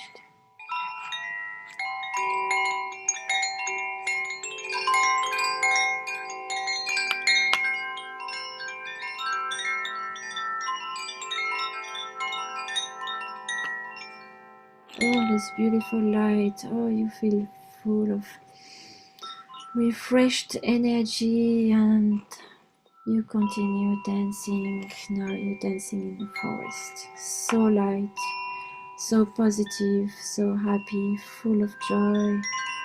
Enjoy this feeling.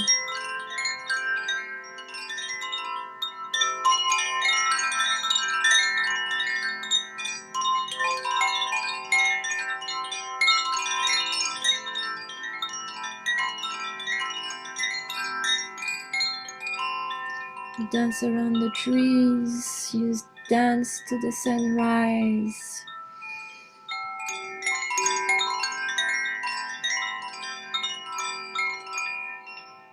Just feels good to be alive.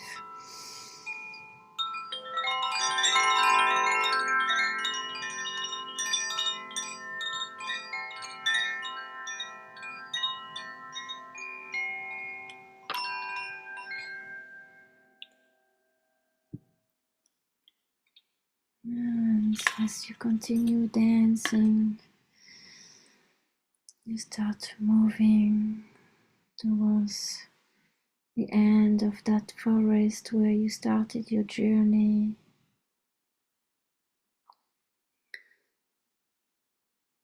And you thank your guide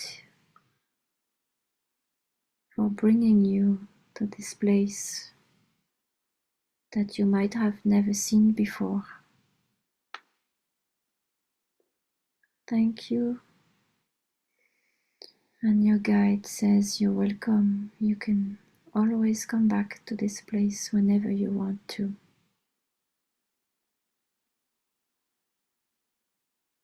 And as you wave goodbye at him, you walk back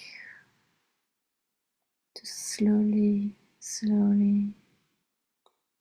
come back to your studio, to the place where you are now, to your house.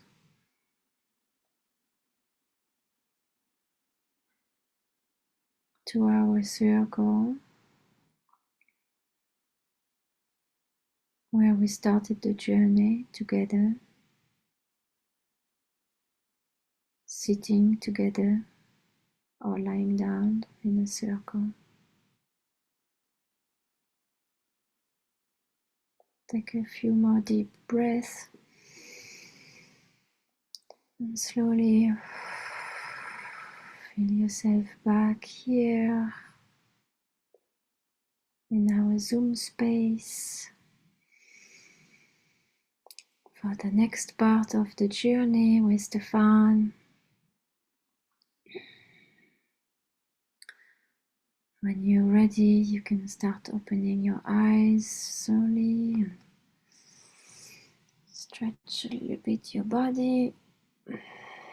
We've been dancing in the journey, but you can always dance at home whenever you want to.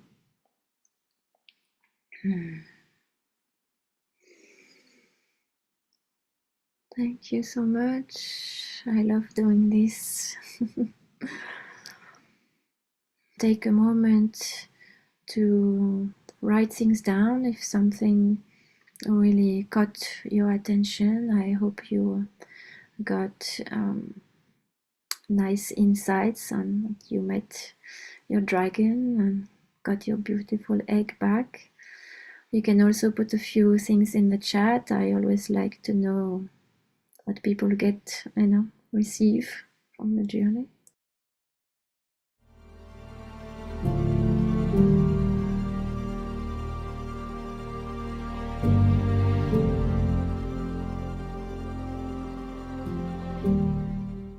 So introducing Stefan Lucas Allen. Hello, everybody. And yeah, Laurence, thanks for the incredible lecture on composition. And Florence, thank you for the incredible journey. I feel very informed and very, cleared from that journey. Definitely feel a lot lighter after receiving that. And so basically, there's so much that I wish I could show you, but we have 1 hour. So this is going to be a few concepts, but I want to kind of riff off of what has been shown before and start with rendering an egg. Just like starting with the egg, what came first, the dragon or the egg? In this case, it is the egg. So, and you can do this on any paper you have. I have this newsprint and these nice pencils, but you can do this in ballpoint pen and computer paper if that's all you've got. You can do this in your sketchbook. But I'm just starting with the simple oval, oblong oval shape. I'll just kind of round it out a little bit at the bottom.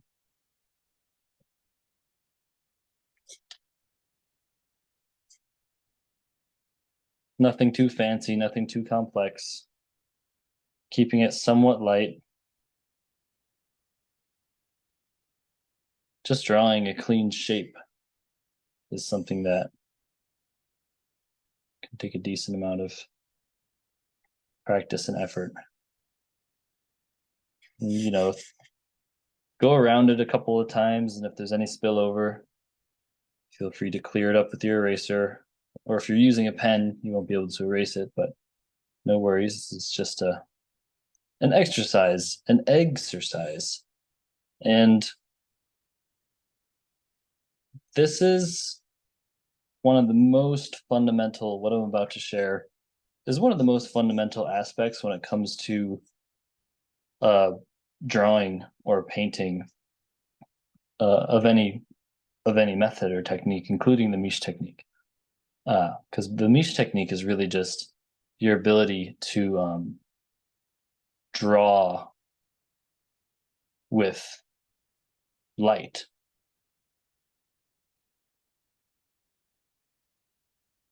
And to layer different colored glazes. And it's this game of how much do you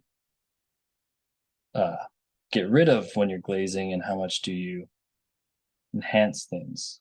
It's always this push and pull, this losing the definition and then reestablishing the definition. But it's fundamentally built on top of the ability to draw.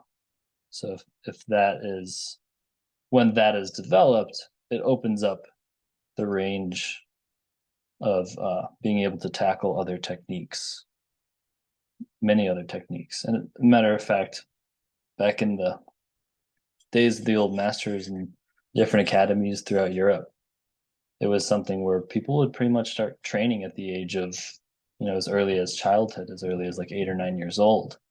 And their whole early life was spent just drawing and doing master copies and things of that nature, because drawing is such a fundamental skill. It's the three-dimensional structure, and also what Laurence was covering, the composition.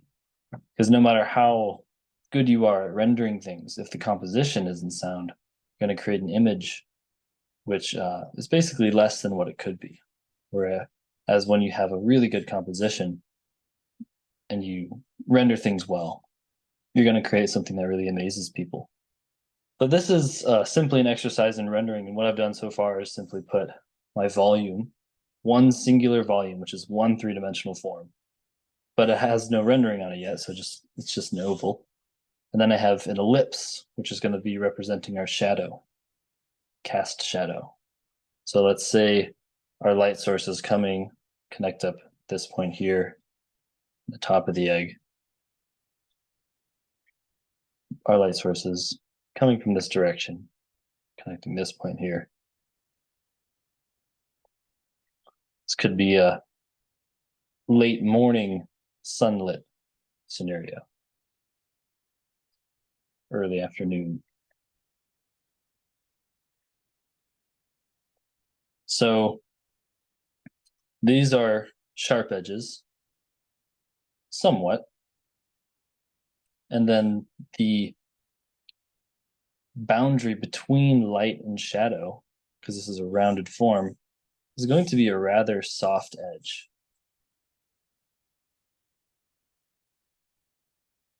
So with a pencil, you can shade. If you have a long enough pencil tip, you can get it on the side and shade it like this, which is very quick.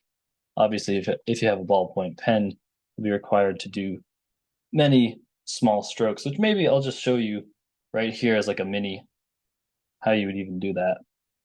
You basically take the ballpoint pen and hatch.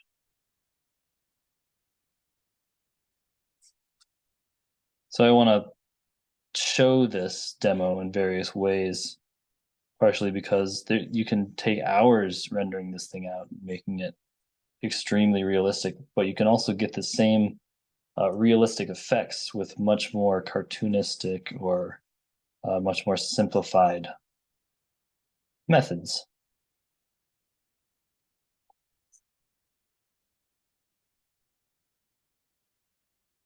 But you can see that these hatched lines, if you're using ink or a pen, aid in creating that soft edge transition of the light into the shadow through or over a rounded surface. So this is what they would call the form shadow.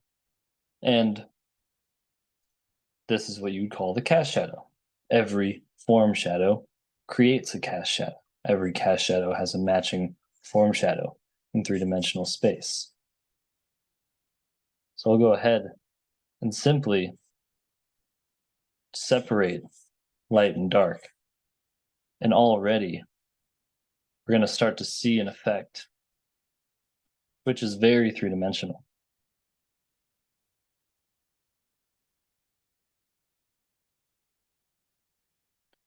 I'll darken that to make it a true two-tone drawing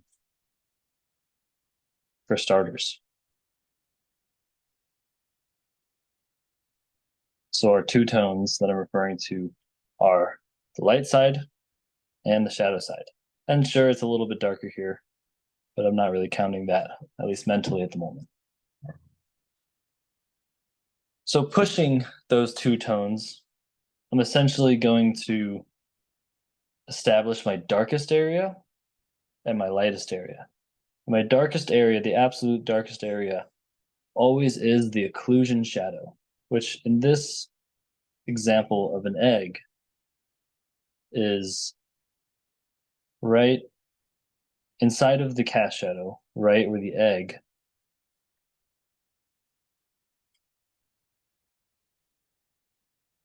touches the surface that it's standing on.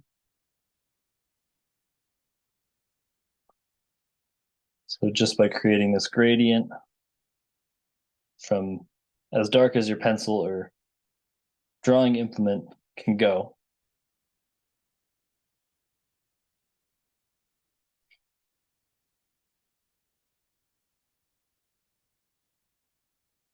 take your time with this, build it up to really be as dark as it can go.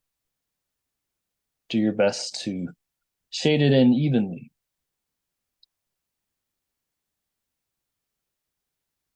Whether you're using charcoal or pen or pencil. All right, so that's our occlusion shadow tone established. And I just want to darken. Now I see how light this shadow area actually is. I'm going to go ahead and darken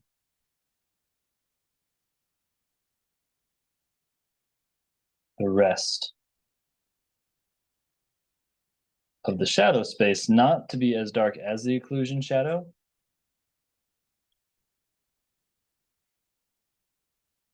but to be a decent amount closer to it.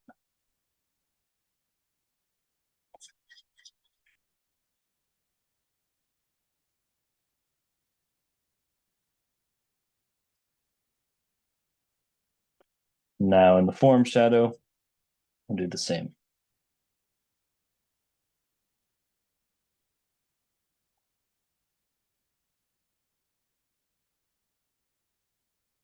And these pencils and this paper, something that I've come across recently, really revolutionized the way that I do drawing studies and work out compositions for paintings.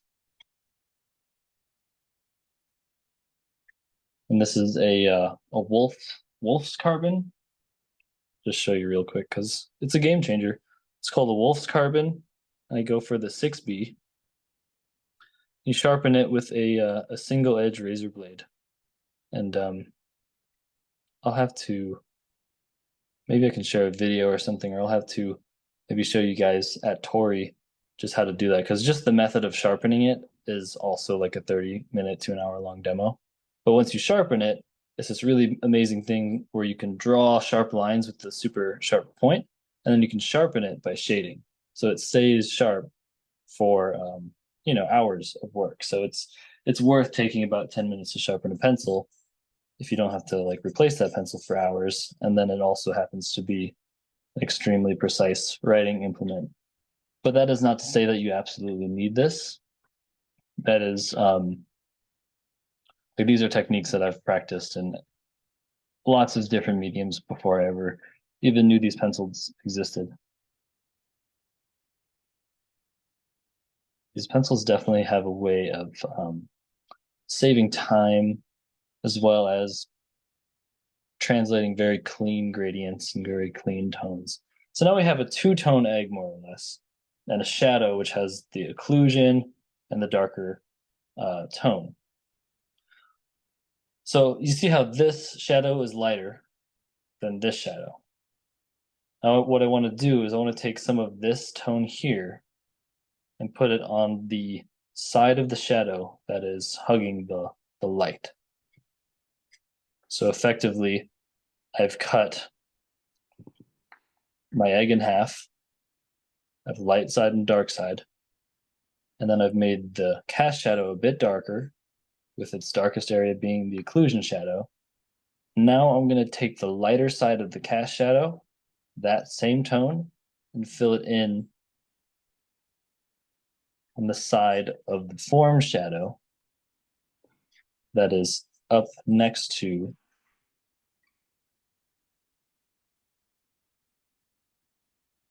the light side of our volume. And when I use, yeah? Yeah, sorry. Someone is asking, Scott is asking, what's the difference between the Wolf's Carbon and the Castell? What is Castell exactly? What difference about Wolf's Carbon say to Castell? I guess it's a brand. I think it's a brand, no? It's a brand, and this is technically a charcoal graphite composite pencil. So it's a little bit harder than the charcoal pencils. Like if you notice, I'm moving my hand across this, it's not smearing all that much. It's smearing a little bit, but it's like if you were to do that with a charcoal pencil, you'd get like a streak. So it's like graphite and charcoal mixed together, which has the darkness of charcoal and it's not reflective. But it has a little bit more durability like graphite. And then this paper, very important, this is smooth newsprint. So there's newsprint that's rough, and that's a lot more common. You'll find that more easily. But smooth newsprint is how I'm getting such easily, such really good tones, such gradients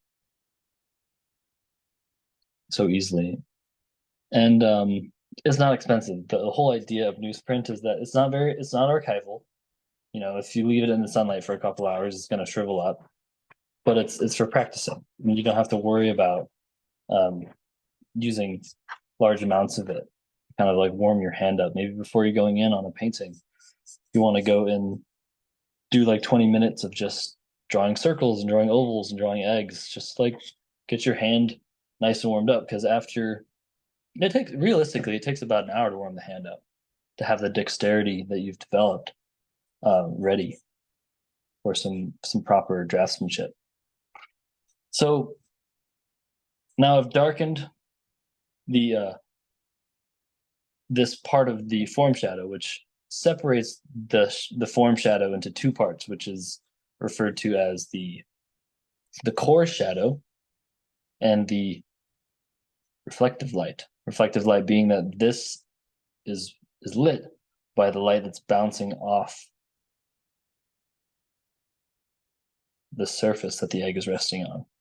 And so it's lighting more the edge that's rounding away from us rather than the edge that's facing towards us. And then now I'm going to separate the light side into two tones, which will be essentially semi-light and highlight. So semi-light.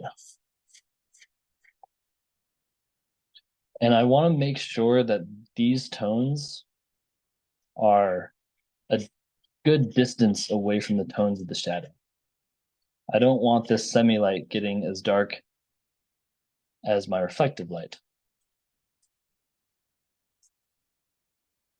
because that is going to kind of break the illusion of this realistic form that I'm creating.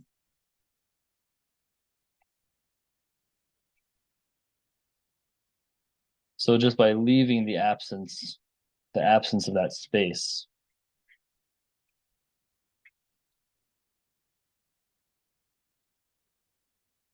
where that white of the paper is, I'm getting a highlight. I'm just building it up slowly, no rush. No reason to rush it. You know, there's the analogy of like you can do 1,000 drawings incorrectly if you're going for a certain result. And then there'll be a lot of like backwards thinking you'll have to do later. I liken it to when I was a teenager, I played bass guitar. And I self-taught was self-taught for about 4 years. And I had songs and a lot of inspiration and like a lot to say. And then one of my family members got me some guitar lessons, some really amazing bass guitar lessons from a local musician. And the first thing he told me was, "You're holding the guitar wrong." He was like, you have the potential, you have the imagination, you have the creativity and the ideas, the spark, but you're holding the instrument incorrectly. And therefore, we're going to have to go back to Mary Had a Little Lamb for about a month and a half, and we're going to have to completely retrain your incorrect muscle memory, because the way you're holding the guitar is causing your wrist to cramp up. And it was like, oh my God, it was painful. I had to like really eat some, what do they call it? Humble pie. And get down with Mary Had a Little Lamb. But by the time like 2 months of that correct muscle memory had come in, my range and my ability had extended like 5 times beyond what it ever was without that training. So the same goes for drawing. And not a lot of people are aware of the proper versions of training. There's not just one. But if you take the time, even in your sketchbook, even when you're driving on the bus or taking a seat in the park or whatever, take time, just draw some eggs. Take your time to render them as well as you can. And we're not rendering eggs to become egg artists, right? This is the point of this, is that eventually it becomes second nature and you don't have to think about it. And then you can render these volume and form principles without even thinking about it. And then you can see things you don't have to sketch out. But it's just like what Laurence was saying, draw the armatures until you're like nauseous from it, right? Draw until you're drawing it in your sleep. It's just like a kung fu movie. Wax on, wax off. Do it until your brain is broken with it, and then completely forget about it and just go back to making art. And you'll find that your art has been upgraded fundamentally. See, I don't try too hard within my methods. There's a madness to my methods. And within those methods, I don't try to connect the two. I just simply have time when I'm drilling, exercising, drilling, mindless, machine-like. And then other times that I'm creating art, straight from the soul. And my subconscious sorts it out for me. I don't have to worry about where they're going to link up and figure each other out. So here in the corner, I'm just drawing a cube. This is another essential. Is like, so you have volumes, and then you have form rendering, which is like, wow, that looks, got the illusion of an egg, right? It could be tweaked up a little bit more. Maybe one more thing I could share about is that the cast shadow is going to be sharper where there's less distance between the shadow and the egg. The cast shadow is going to be a lot sharper right here. And it's going to soften up a little bit as it gets over here. The reason for that is that, think about the distance of this part of the object to the floor. Very short. So the light is just traveling that far before it casts that shadow. From here, the light is traveling this far. So the light is dispersing a little bit, diffusing a little bit. And as that happens, we're going to get the shadow getting a little bit softer over here. It's not going to be quite as soft as this form shadow, which is a rounded edge, which I can soften up even a little bit more. This is going to be a lot more soft because this is like a spherical area. But this, still a hard edge, but it's maybe a hard edge that's been softened a little bit. And this is really like when people say, "Wow, that painting looks like a photograph," or "the painting looks so realistic." It's like, well, if you can create volumes from your imagination and apply this lighting logic to those volumes with shadow projection and mapping, then you'll essentially create work which is, to the brain, a real object. And then there's all sorts of different illusions you add onto this, or you can break the rules. Like Ernst Fuchs would take this logic in his paintings, and he would fill the reflective light would be super saturated, bright neon light. But it's only the reflective light in the shadows that he did that to in certain pieces, which made it have this kind of like psychedelic effect. But he knew this to be able to do that. So I always try to encourage people, ground your work so that you can make it even more out there. Root down, rise up, as Joe Bob says. And before I start getting into the dragon demo, I just want to quickly share with you guys the exercise of drawing cubes. This is a priceless exercise. If you can draw clean cubes in three-dimensional, the illusion of three-dimensional space, this is going to be probably your most effective way of learning how to project complex volumes within the void on a piece of paper or a canvas. Just as an unsuspecting exercise, you don't think very much of it, but you draw 300 of these, it won't take you forever to do.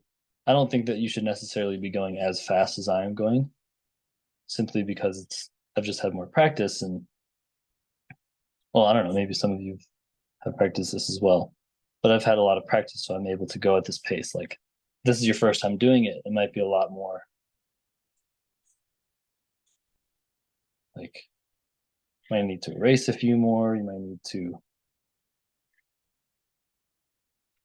play with it in different ways. But it's not about going quickly. It's about just taking the time to do it well. And I'm kind of I'm drawing through the form. I'm allowing my lines to be longer than the actual edges of the cube. Let's say I want to take this a step further.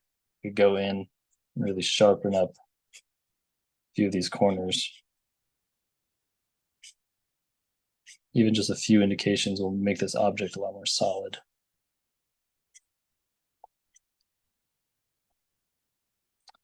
Now, I wish we had 3 weeks together, because then I could explain a lot more about, okay, now you have cubes and spheres, and then you have cylinders and cones and different forms. But what about when you twist them?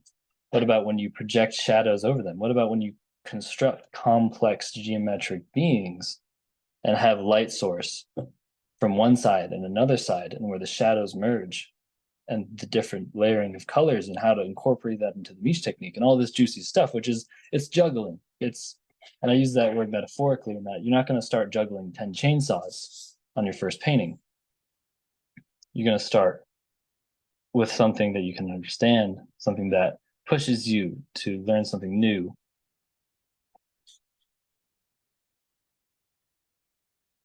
But also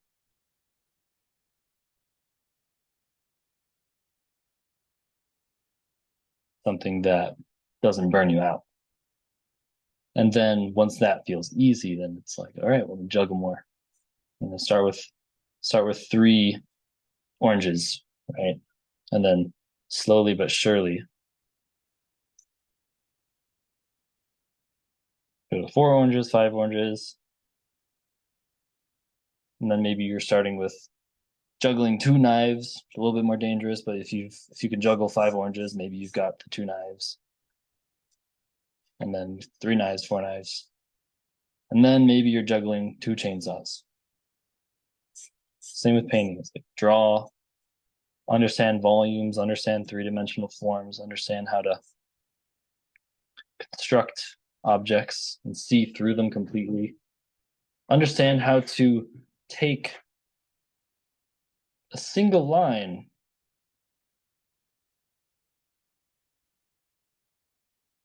this is something I like to do in my sketchbooks to pass time.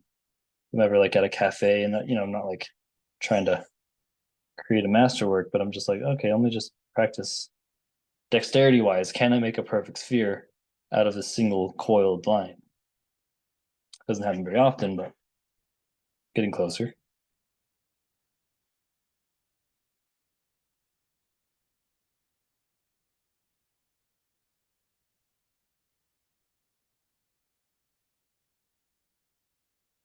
Right?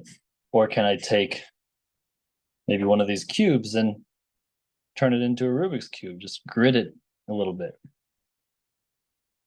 The reason why I'm going so hardcore into the volumes is that like your ability to render value like this is very dependent on your ability to create structured volumes that you understand. And when you see like those master draftsmen, or you're watching a painter that you admire create their work maybe at a festival or something, and they're just like creating stuff out of thin air and it makes no sense, or how are they doing it? A lot of it will have to do with the fact that they have internalized some really solid techniques and they can do all this in their mind. Like they could just start with the tone straight away. They don't even need to do the sketch, but the sketch is there in their mind. So I'm going to be switching papers now.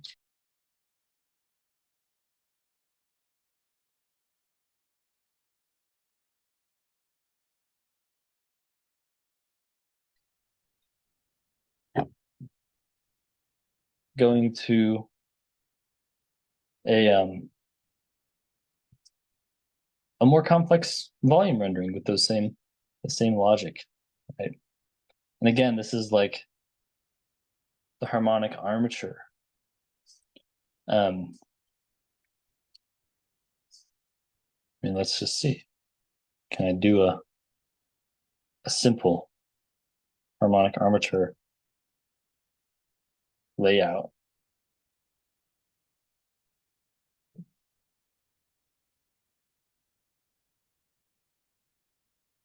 And the secret to drawing straight lines freehand is drawing from the shoulder. It feels really weird at first. It'll like make your brain count. It's like patting your belly and itching your head at the same time or whatever. But once you get it, it's just, if you're drawing from your wrist, this is the biggest circle you can make. If you can draw with your fingertips, this is the biggest circle you can make. Drawing like you write, biggest circle you can make. It's all very small. The wrist maybe is a little bit bigger like this, but then the arm, you can draw basically as large as you can swing your arms. So straight lines from the arm is a lot more. It's a lot more like sword play. And even on a small scale, drawing from the arm is going to help a lot. And this is freehand drawing, right? Like if you're doing a complex city landscape, get out a ruler. Tools are also great. There's no cheating, right? But when you use less tools and you force yourself to go freehand, you're basically installing the tool in your body, which is very ideal. Because then you become more capable of being able to essentially just spawn worlds out of thin air without very much worry or consideration. Not without consideration, more. You make it look easy.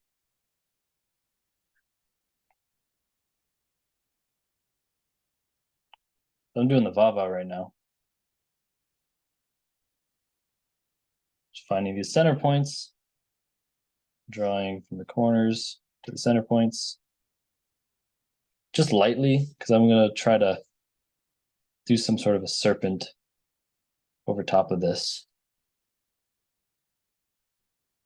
So I don't want this to really come out in the end. So I'm going back and forth, ghosting these lines in ever so slightly. It's not perfect. I don't need it perfect. Again, the harmonic points, it's not like you put this thing exactly on every point. We're not creating a tile pattern. We're just giving ourselves an idea of where do we want our dance to go. So something that I really admire about the visionary art scene is all these centered compositional pieces that are very bold. You know, other art scenes see that as a no-no, but it's interesting. A lot of my most successful works of art all have that centered composition because I think it gives the sense of a being is approaching you directly, the sense of meeting something straightforward as it is. So starting with some volumes, I'm going to create some serpent. I want its eyeball to be right here in this harmonic center point.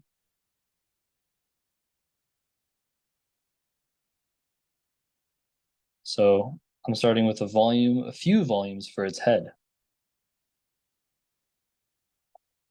And keeping it really simple, keeping it relatively light.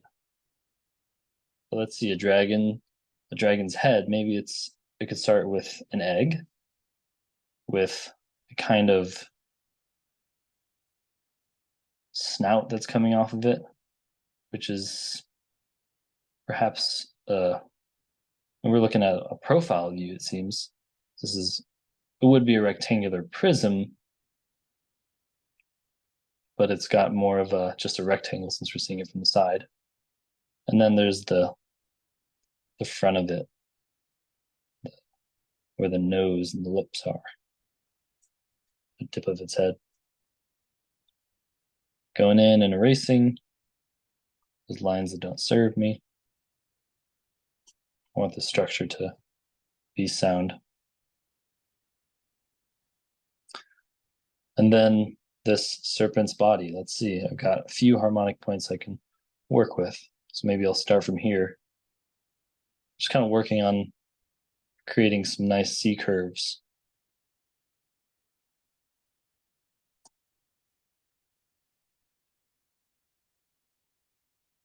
I don't know if I'll get to rendering this, but I'll do some volume mapping and some shadow mapping. Maybe I'll fill in a little bit of shadows just so you can see what I'm looking ahead into. But basically, first step in this procedure is drawing your volumes, drawing the edges of every three-dimensional form. The second step is mapping the shadows across those volumes. And the third step is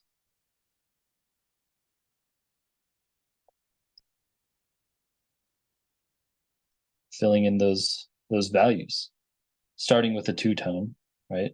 Once you have your shadows mapped, so you just fill in the shadow side, and boom, it'll look three-dimensional if you've mapped your shadows correctly.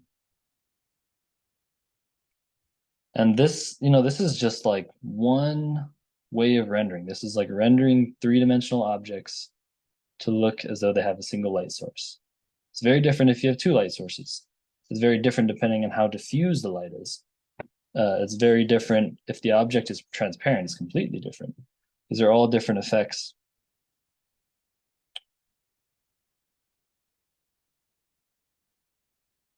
That one can take the time to understand.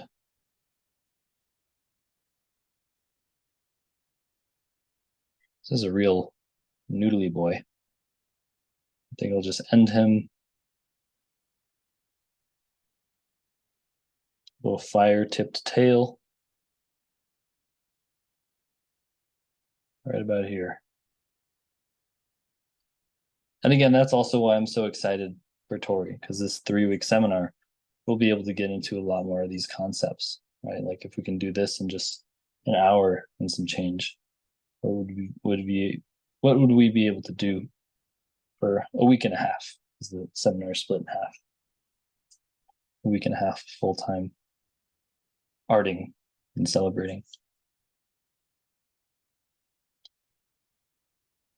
And it's, you know, I've been teaching workshops across the country, in my hometown, here and there, some online stuff. I did Grounded Visions, Vitra, and it's been this joy, but there's been this sense of like, oh, we're just barely scratching the surface, right? I want to go so much deeper. So I'm very, very excited to have the opportunity to go a lot deeper. So okay, so here's our dragon's base volume. And I'll add now some secondary volumes, which is basically taking that first structure, attaching some parts to it, maybe a few horns right here.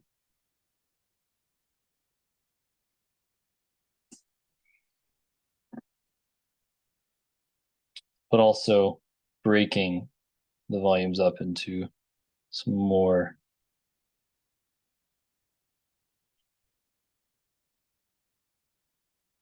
complex form. So here I have a little eye socket. Put the smile. It's a chillin' dragon. Most of my dragons are chilling. Every now and then I do paint some dragons that are like ferocious and breathing fire all over the place. But most of the time, dragons are just chilling, holding down a really good vibe.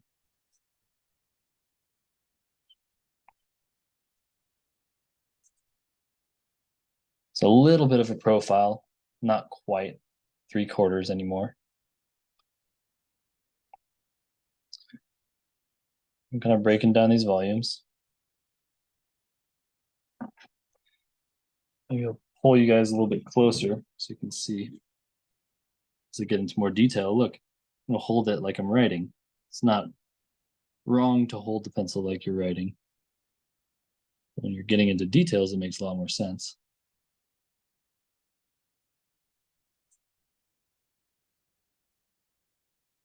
Drawing this spherical volume of the eye, the eyelid, eyelids.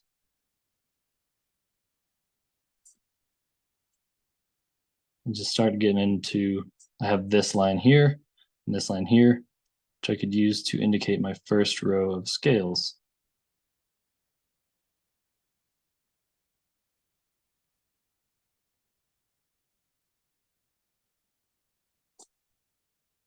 And I mean, imagine doing the values on these. Every single scale is its own little egg, right?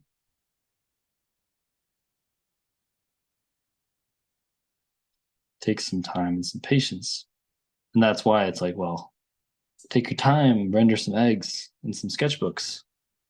Render them as cleanly as you can so that it becomes second nature. You can do it in your sleep. And then rendering 1,000 eggs as a scale pattern goes is not going to be a big deal. It'll be something that's just like clockwork. You just go in and do it. Since these are so tiny, I'm obviously not going to go beyond the two-tone. I'm just going to fill in a dark edge on each one of these. Seeing if I can keep it soft.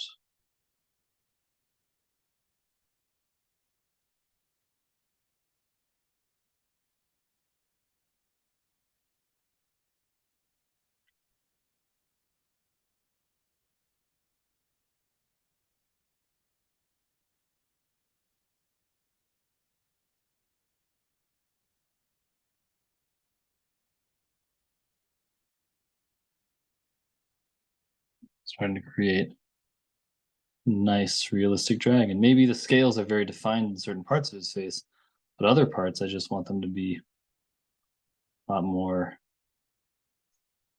or a lot less detailed. This is another concept that I like to repeat a lot in my classes that I teach. Something that I actually learned in person from a Beksinski expedition. It's me and some friends in Vienna. I don't know if anybody here knows the painter Zlatoslav Beksinski. That's how it's pronounced, I believe. It's this Polish painter. He's an incredible artist. And when you look at his photos online, it's like, wow, how did you get all that detail? It's so crazy. But visiting his pieces in person, he would do this thing where he would render an excruciating amount of details, like literally every grain of sand of like one focal area of the painting. And then about half the painting was like loosely rendered, but with the same logic. And then like a good like 40% of the painting was hardly rendered at all, but still with the same logic. So it all like fit in almost like a fractal, different levels of iteration. And it was a very intelligent thing because it helped draw interest to areas of the painting. It helped draw the eye around and also saved him time. He's not rendering everything. He's implying a lot. And he renders certain things perfectly. Because I do think that there's, in my personal preference, something gets lost when you only imply everything. Like a lot of painters, there's some loose painters out there, and they can be really incredible. But I like it when the details, when people dive right into the details of certain parts, and then know how to imply, like the juxtaposition of implied detail versus rendered detail is absolutely astonishing when it's pulled off. And it's the whole less is more principle. You don't need to bust your ass on every square inch of a painting, especially in the Misch technique. And Ernst Fuchs did this very much, you know. He was very good at zooming out, doing large sweeping brushstrokes, and then going into just excruciating amounts of detail. I don't know, maybe that's not the right word. But going into just such a gnarly amount of details that makes your brain itch just looking at it.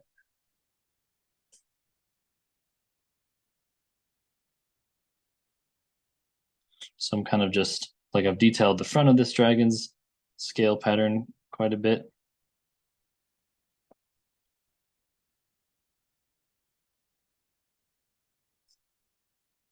But the back brow, I'm just gonna leave it a shape, fill it in. It's kind of lit from the left side a little bit. It's kind of an interesting lighting.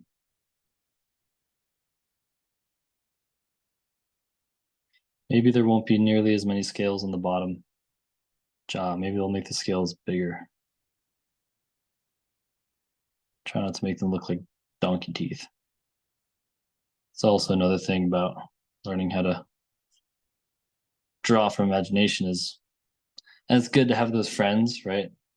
It might hurt the ego a little bit, but you have those friends that are like, oh, it looks like this.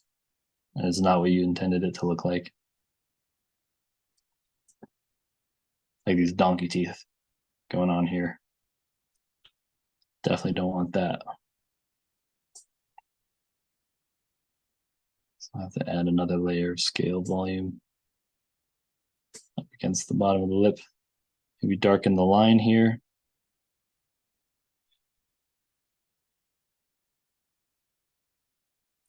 Maybe give it some tone. This is all the bottom side. Just roughly shading all this in, having it fade out.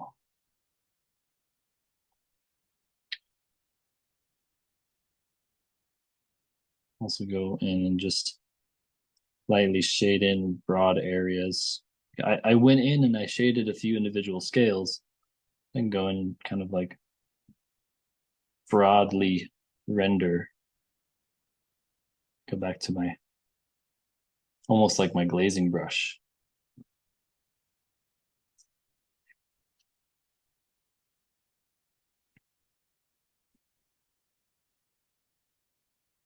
I'm gonna sharpen this. This is a charcoal drawing or charcoal pencil drawing. I guess it's technically charcoal graphite composite. So line is going to be a big element, using a strong, heavy contour in certain areas of the dragon is going to help it pop out a lot more. You know, there's really no, like, that is not necessarily something that you would do in painting, unless you wanted that graphic element. It could look great in a painting, and it's not something that I would necessarily do all over this whole being.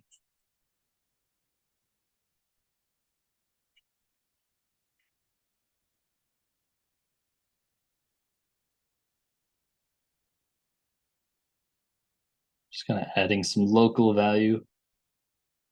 It's another term, local value. If you have let's say you have a white pillow next to a car tire, and they're both in the same lighting. Well, the light side of the car tire is obviously going to be a lot darker than a white pillow on the light side. Might be even darker. The light side of the tire might even be darker than the shadow side of the pillow. So there's a local value, but the shadow on the pillow is going to have its own thing. And here I've just made the horns a dark local value. You'll add an extra horn right here. And then I'll add a second shadow, a darker shadow for that local value. A little bit of that shadow's casting. Stefan? Yes. Yeah, Heather is saying goodbye. She has to go. She's coming this summer, so she says she can't wait. Oh, great. Oh, I'm so excited. Thank you for being here, Heather. See you soon. How much? I'm probably going over time, I'm guessing. How much? What time is it? Yeah, okay. So we were supposed to do 3 hours, which is supposed to 8, 9, 10, 11. We were supposed to go to 11 hour time, and it's 11:15 almost. So we're 15 minutes late right now. Oh, okay. Well, And I've been we drawing can- for 45 minutes then, because we started half an hour into. Yeah. But you know, I can obviously wrap it up soon if we need to. Yeah, we just want to do a quick presentation, a 5 minutes presentation quickly of the seminar at the end, and then we can wrap it up when you're finished. Absolutely. Yeah, I'm getting close to it. Obviously, I'm not going to render out this whole dragon. I just want to show you a version of, like, okay, this is getting to a more finished render, right? This is maybe halfway there. And knowing how to draw like this is basically what I'm going to be teaching this summer, except through paint and in the Miche technique. And in the Miche technique, it's the same rules apply, except you're using white. And you're painting the light instead. You know, typically on a darker or a mid-tone background. And you're rendering everything all the way up, and then you glaze it, which pushes everything back into a mid-tone. It turns everything transparent and gem-like. And then you draw the whites again. And then you glaze again, which pushes everything back again. And every time you glaze, you need to be considerate of what's below it so as to not destroy your previous work. It's a very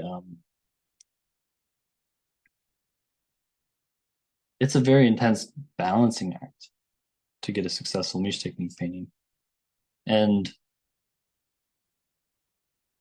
not to intimidate you, the whole idea is that during the seminar I have formulas that people can follow for those that haven't done Miche technique yet. I have formulas that you can follow, which I would recommend you do follow, especially if it's your first time, so that you can learn a formula. There's really no one formula for it, as you'll find out.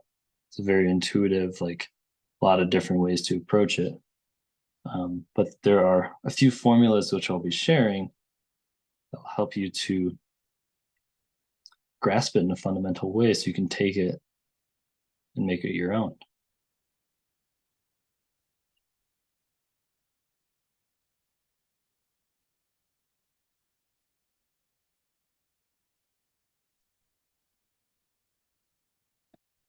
So here we have this dragon. See this brow, all of the soft edges on all the scales. I'm going to cast a shadow across this eyelid, which is going to be a sharp edge. I'm just going to fill that shadow in.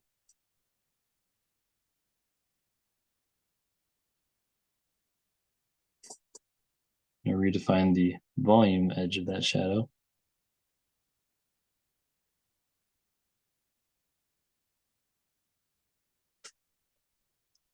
All these different things help to build up a realistic buddy.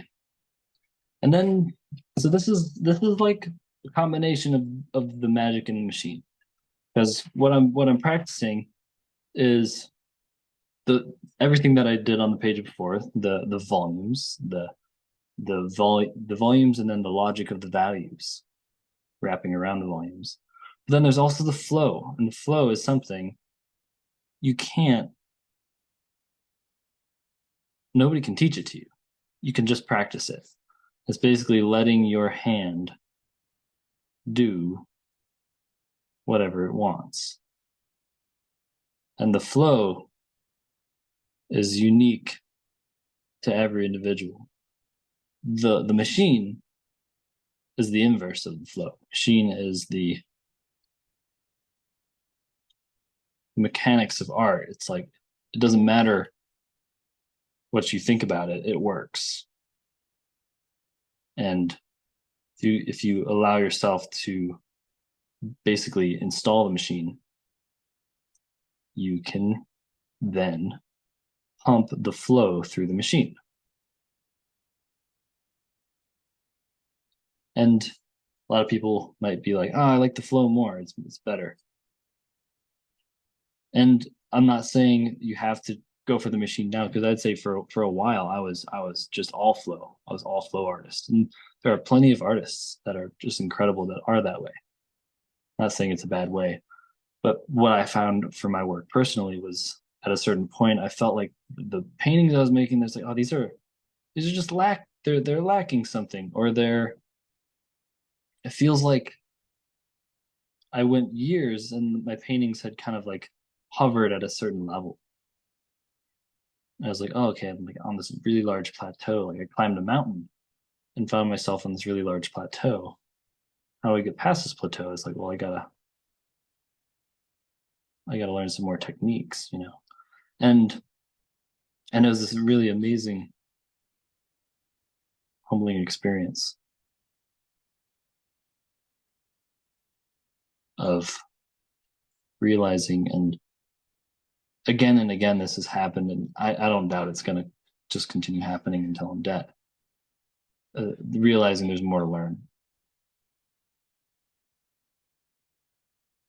and enjoying learning. So this is just automatic drawing, whatever you want to call it. Everybody has a different version of doing this.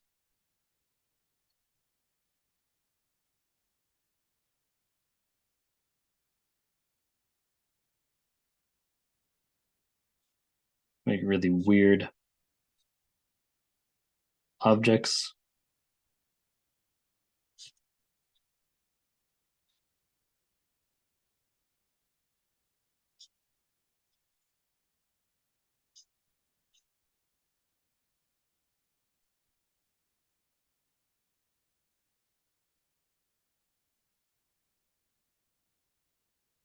And much of the way that I work is I'll start with a nice compositional sketch such as this, and then I will map volumes. There's certain areas where I'll go into like a super specific, like trying to figure out every volume and every shadow as perfect as I can.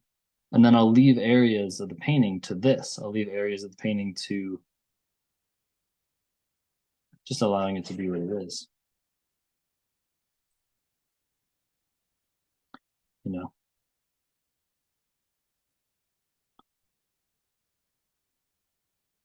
Why not? It's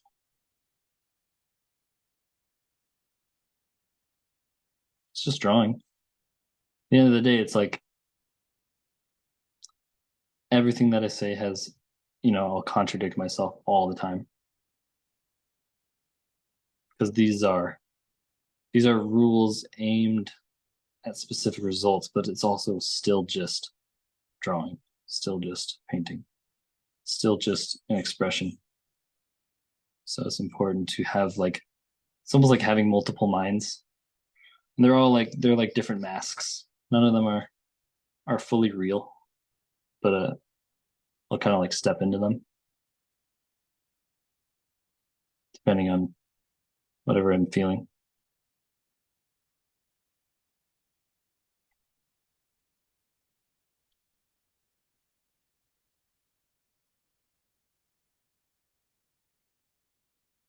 And they'll kind of debate with each other. Sometimes they'll battle each other.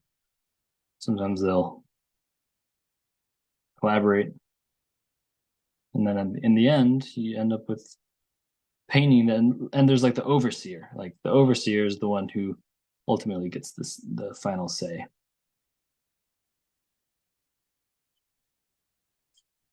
It's kind of like a healthy dictatorship in the mind.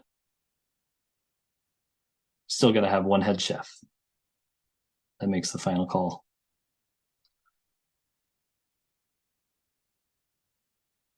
But yeah, I think that I'm kind of just doodling around now. I know that a lot of you are familiar with some of this or a bunch of this.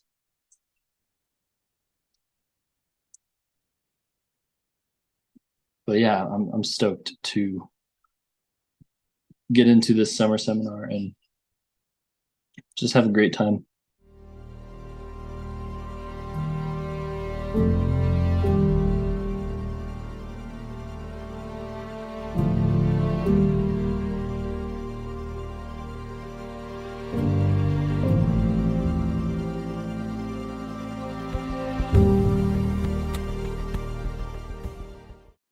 All right, so our summer seminar is happening again this year from July 13th to August 4th in the beautiful eco village in Italy near Ventimiglia. I'll switch directly to this slide. You want to comment a little bit, Laurence, when you started the seminar and give a little bit of history maybe? Sure. So part of the magic or beauty is the fact that the eco village of Torri Superiore, which I discovered rather by chance, but it's exactly on the opposite side of the hill where I worked with Ernst Fuchs. Florence and I worked with Ernst Fuchs in Castillon, which is outside of Monaco. And so it's the same landscape exactly. It's one of the most beautiful landscapes I've experienced. And when Florence said, feel the water, remove all the negative energy from your system, I was back in the swimming grotto of Torri Superiore because it has this most amazing grotto that it's fed by the alpine streams. So the water comes down the mountain and then you can actually swim up, and climb over the waterfalls for, I don't know, endlessly. That I've only gone so far, but it's kind of endless going up the mountain stream. So that's beautiful. And yeah, the idea of the seminars was to teach the Mish technique. That was the origin of it. We expanded into other techniques like acrylics and so on. But Amanda and I, since we worked with Ernst Fuchs, and Andrew Gonzalez did as well, but he taught airbrushing. It was to transmit those techniques because they are not just classical techniques of painting, they're also vision-inducing techniques. The way you apply the whites and then glazing, it's the technique that allows you to see things and develop things in the painting. So we've always kind of added it's a two-sided thing of the technique, but also how it lends into the vision and teaching the vision at Torri Superiore. So I think it's become a tradition in a way, and the painters who've passed through there have always found it to be such a inspirational experience, meeting other painters who are always international, always coming from all parts of the world. So it always becomes an experience for us each summer to do that seminar. Thank you. Now back to Stefan. So do you want to give us a few words about the actual Mish technique? Yeah, absolutely. It's so hard to summarize it all, but and a lot of what I might say will be repetition of what I said before, where it's the most realistic technique that I've found for, to put it mundanely, illustrating third eye visuals or illustrating inner vision. Like inner vision for me, in most cases, has this holographic, semi-transparent, and just astounding effect, which within the Mish technique, you're basically taking three or more or less white renderings of a volume with different colored layers between each of those renderings. So you have light that penetrates all these different layers of paint and comes back out. And your eyes will have kind of a different, like the painting will look different depending on your mood, or like it'll look very different in different lighting, and like it doesn't really translate through photographs, because what you're getting is light going through the layers of paint and bouncing back out at you, conveying a lot of different information. So it's Daniel Morante talks about how this is like a venerable technique, because there's really nothing quite like it, as far as especially rendering this energetic substance, this kind of plasma textured thing, which is the direction that I've taken the Mish technique, largely inspired by Ernst Fuchs, and definitely also inspired a lot by David Heskin and Promethea or Maura Holden. Like, I feel like the three of them for me were just like really incredible teachers for that, the subtleties that you can get with it. And my love for the old master paintings in the Kunsthistorische Museum in Vienna kind of combined with that for me to try to get things even more subtle. That's kind of like the idea, is how can I have something that explodes in your face and is subtle at the same time? But it's a systematic approach. A lot of the Mish technique that I used to do, not so much these days, but a lot of the Mish technique that I did in the past was much more intuitive, in that like I would just go in with no plan at all, and I would pull things forward, similar to what Jonathan Solter refers to as the choral style, where you're just like letting things grow amorphically through the layers, like being sensitive and responding to it. And I still definitely implement parts of that. But these days I've been going towards the direction of having a more solid drawing and being a lot more masculine in the approach, and then adding the feminine in.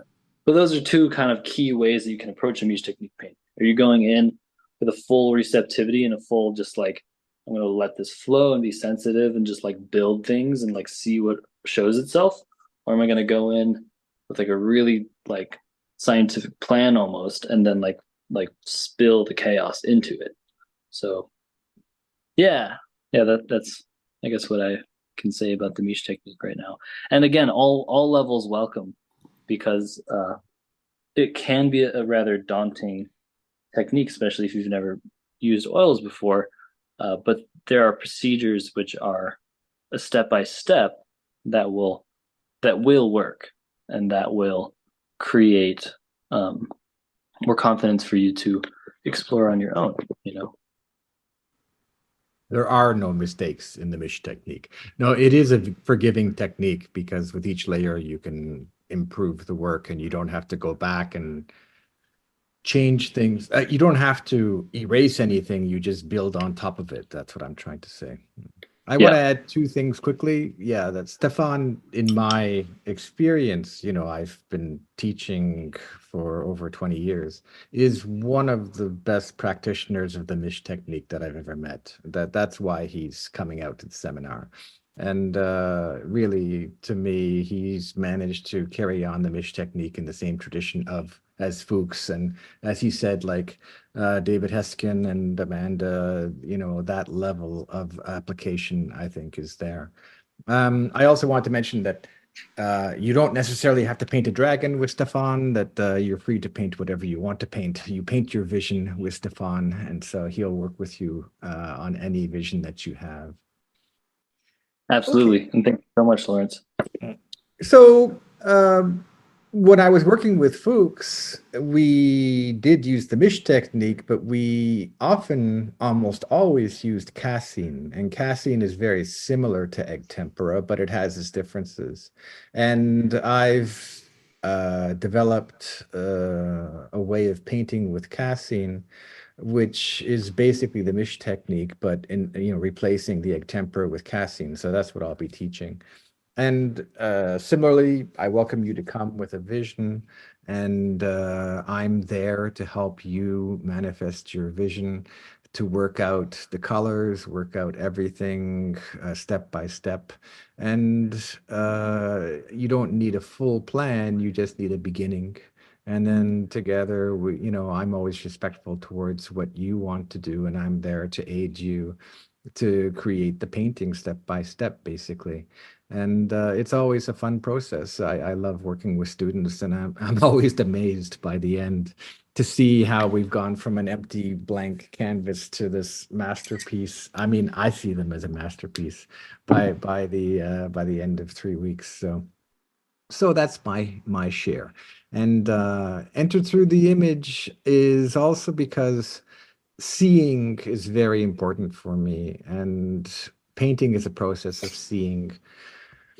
And I think that as you are painting, you are constantly learning to see what you're rendering in new ways. And that is a very important part of the process for me as well, is seeing the textures, the volumes, the outlines, the shadows, the whatever. You're always seeing different things emerging with every step of the process. So I'm very much into sharing that. Okay. Thank you, Laurence. My turn. So Mish technique. We all start with whites and we build up, as you can see. For me, I like the oil whites. I do use casein or egg tempera sometimes, more like for hatchings. But for like a face or something I want to render more smoothly and blend, I like the oil whites, just simply titanium white.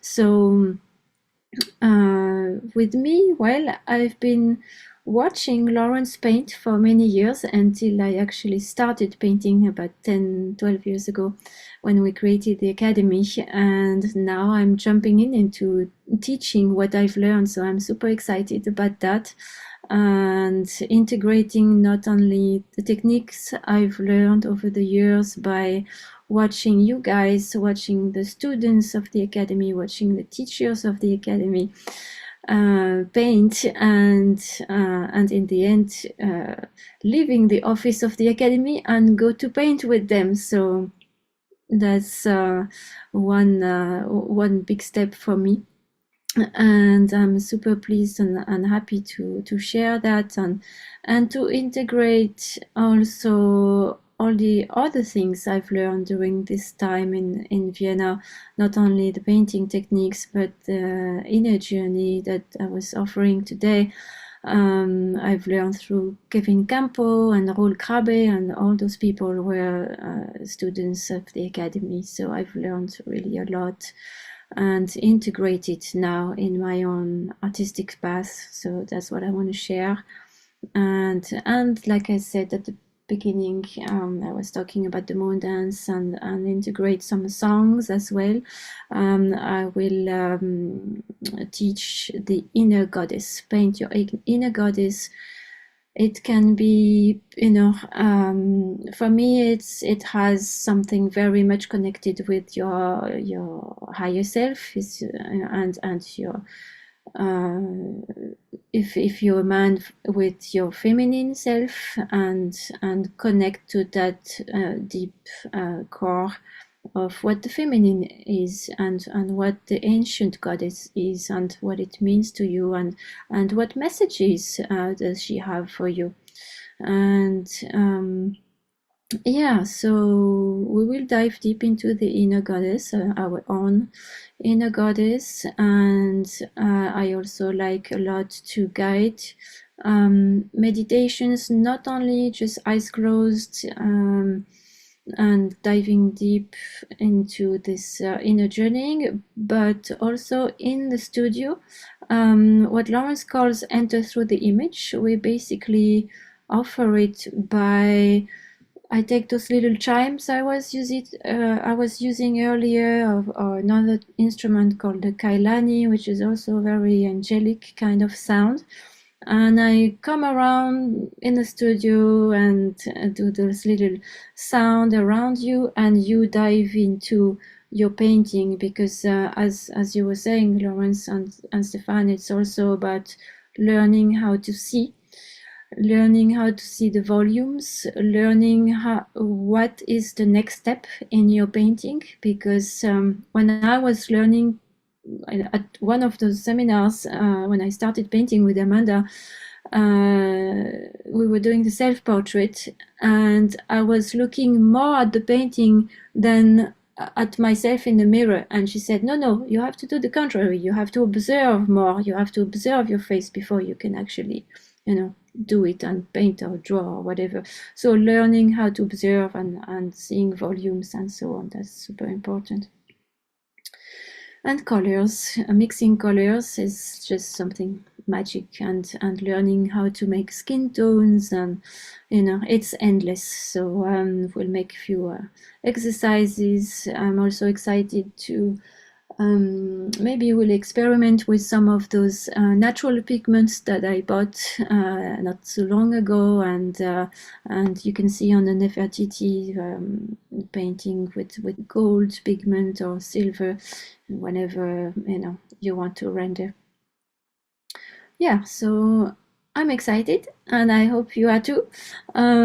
What's the next slide? Well, yeah, tuition. Oh no! So the tuition for the course includes 3 weeks of full board accommodation. Is 2,650 euros. So basically, once you arrive at the village of Torri Superiore, all your basic costs are covered, in this price. Your accommodation, breakfast, lunch, dinner, and of course, if there's like extras, little things like, if you want a bottle of wine in the evening, or laundry is 3 euros. I mean, there's little things, of course, you can add, and of course, you have to add your materials on top of this, and your transportation. Okay, and this is all explained on the website.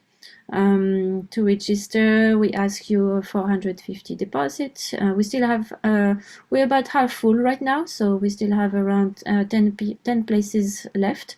So we ask people to send a 450 euros deposit to reserve your place. And again, you will see on the registration page that I will post in the chat just after the presentation, it goes directly to the registration page. And then we send you the bank details to send the deposit. Yeah, if you have any questions, well, ask us. Thank you for being with us today. And yeah, we're hoping to see you there. You have here a few more photos of the beautiful time we have there. We can go swimming. Shara is like sending us hearts. Brings back nice memories from last year.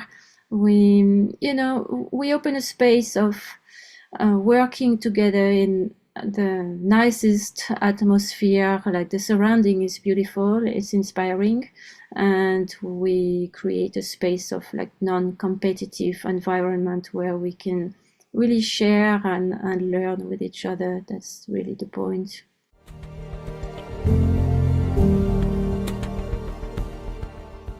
A halfway done Mies technique painting.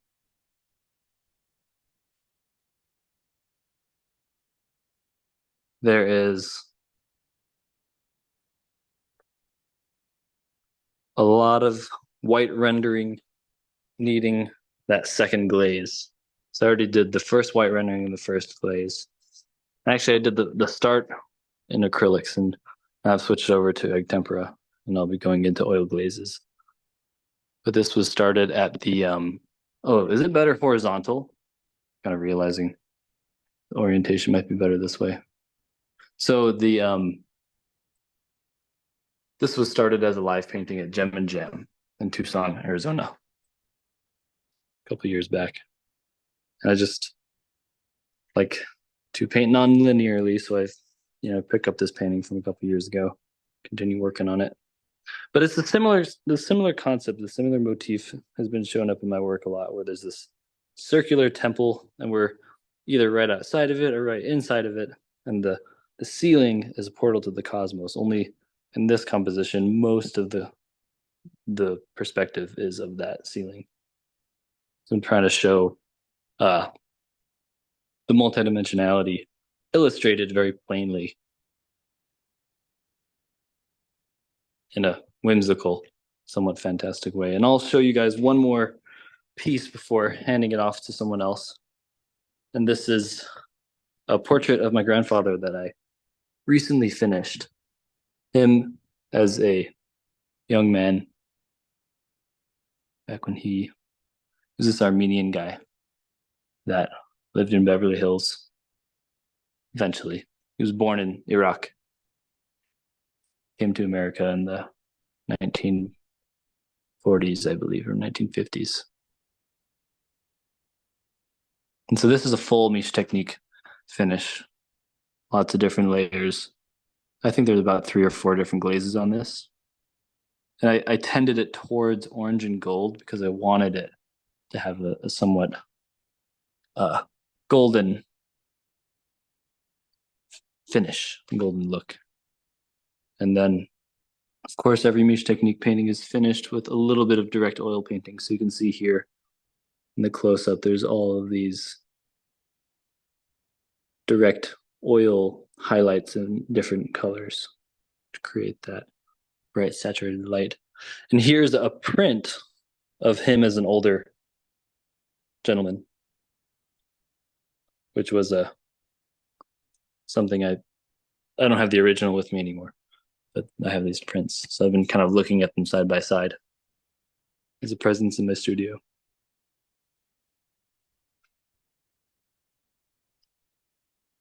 But you can see even in the print, the Mies technique is showing up pretty good in this print.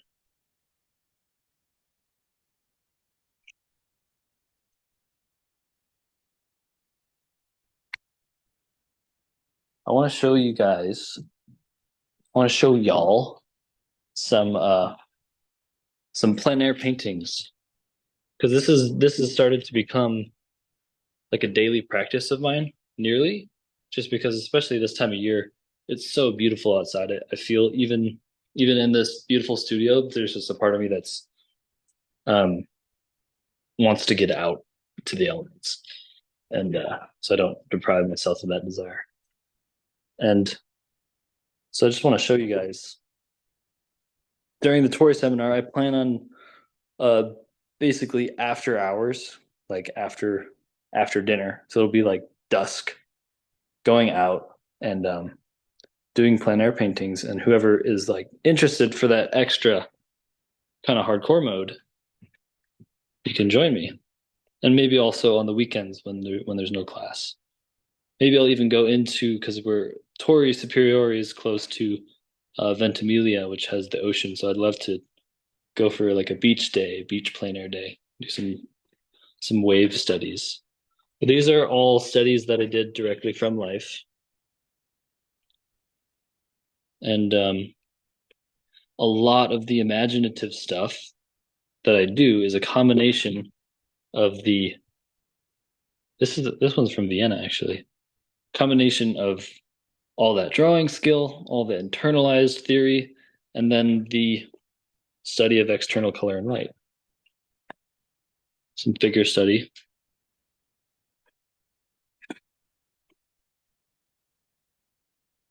You know, I got a lot of stacks. So this is a frozen waterfall last winter.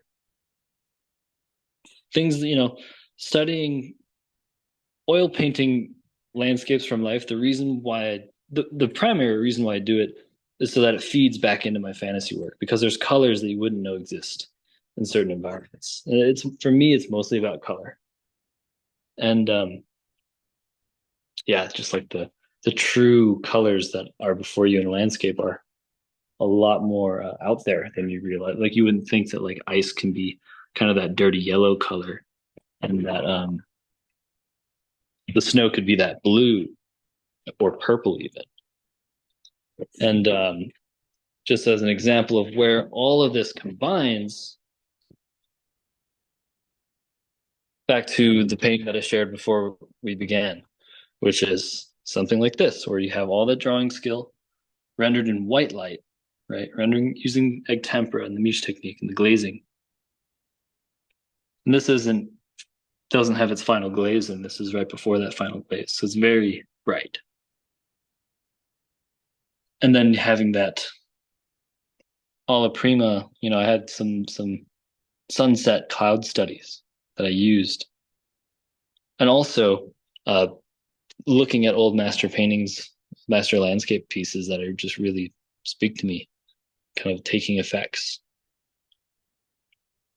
putting it all together into these pieces that I think, for me, the goal is to express the divine and the mundane as one, or rather the grounded and the visionary. So this is my moon dance vision painting. It's a bit hard to see. Try to put the computer closer. So you probably hear from me a lot that I've been participating in the moon dance for the last 7 years now, and this is a ceremony that comes originally from South America, and some women have started a circle of the moon dance in Austria, and since we were living in Vienna at that time, I participated in the moon dance there, and I still continue. I go back there every year for the moon dance. It's a ceremony where we fast for 4 days, 4 nights, and we have like kind of a ritual dance in the night in a beautiful circle, dressed in white. And I'm part of the cantos group, which is the singing group of the moon dance. With a big ceremonial drum, we sing our prayers and dance all night. So this was the vision I had before I actually started the moon dance. There was this beautiful deer, and there was the grandmother from Mexico giving me a bowl of water in which the moon reflected, and a little rabbit came out of it. And the deer and the rabbit are the 2 main symbols of the moon dance. So this was a very big sign for me that I had to join the moon dance. And I had never fasted before, so that was quite something. But once I arrived there, I just felt home, and that's why I'm doing this every year now. And you know, we fast, but we're being carried by the sisterhood and a lot of drumming and sweat lodges. We do 2 sweat lodges a day, one in the morning, one in the evening, and we dance through the night, and in the day we can sleep, and then we start again. So I've been learning over 100 songs in Nahuatl, which is the ancient Aztec language and also in Spanish, because this grandmother here from Mexico started the moon dance about 30 years ago in Mexico, and now they have about 700 women who dance every year in Mexico. In Austria, we're about 200 to 300 women. And so there's a lot of songs in different languages, like Spanish and German, because it's in Austria, and English, and so on. And just a few details also in the tree. There's a little owl and the full moon. This is the moon dance. And this is one of my rare painting in acrylics, actually. I tried to push it as far as I could in acrylics, but I prefer oil. So this is my last finished painting that I started at Torri Superiore at our summer seminar last year when Daniel Mirante and Jonathan Salter were teaching. And I picked this idea from Daniel Mirante's photocopy. It was supposed to be an exercise on light and shadow, but Nefertiti speaks to me a lot. She's one of my guides in my journeys, and I thought, okay, instead of doing an exercise, I just do a full painting out of it. And in several layers, you'll see at the end of the workshop, I'll show you the steps. You might have seen some photos as well already on social media. I added a little halo in gold, and a little Egyptian style, but also kind of my style. So this is the big painting I've been working on, and I can't really move too far back because I've got too much stuff in the room. But as you can see, it's quite a big painting, and I've been working on it for several years. I started in Vienna, and then COVID hit. We had no idea that we would be coming back into our house in France. We're in our house in France right now. And as luck would have it, it fits exactly into my studio, which was not planned at all.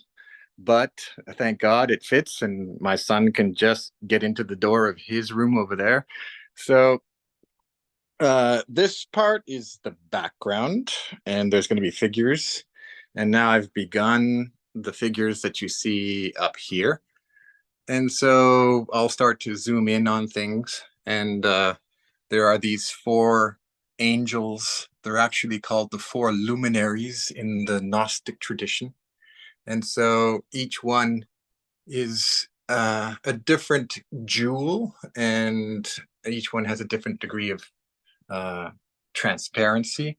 So I still do have to bring the light from this side onto these figures. I haven't done that yet, but as you can see, it's progressing at least. So I've got the 4 angels happening. I've got my, let's see if I turn my camera, will that work? I can't go much closer because it's so far away, but I have my sacred eye at the top, and then you see the figures coming down. So they are obviously not going to remain this color, but this is the foundation. And now I will come on top of this violet and magenta that you see with white. And I use white cassine as opposed to Stefan, who uses, I think it's the egg tempera. And so with the cassine, I'll come in and I'll render the volumes and so on, which is what I did like over here. And every time that I put in the whites, I then put the color on top to glaze it. And so I'll do the same over here, is I'll put down the whites and I'll glaze. So just to give you an idea of this section here, for example, this gets very much into sacred geometry and the principles of sacred geometry. And for that matter, later on this evening, we will be getting into some of these principles, which includes harmony. And so this is a very involved demonstration of the foundation of harmony. And this actually comes from ancient Greek times into the medieval times. And so how geometry has actually been used in order to develop the harmony of space. And so that's what I'm doing in these columns here. And so this, for example, which we'll meet later on this evening, is the tetractys and from Pythagoras. And this then gets developed numerically, which you see over here, into the 1 to 2 to 3 and so on into harmonies. I won't get into all the details, but basically this pillar over here is founded on the idea that from the seed of life, we can develop the triangle. And once we develop the triangle from the seed of life, we can see the world in terms of its triangular grids.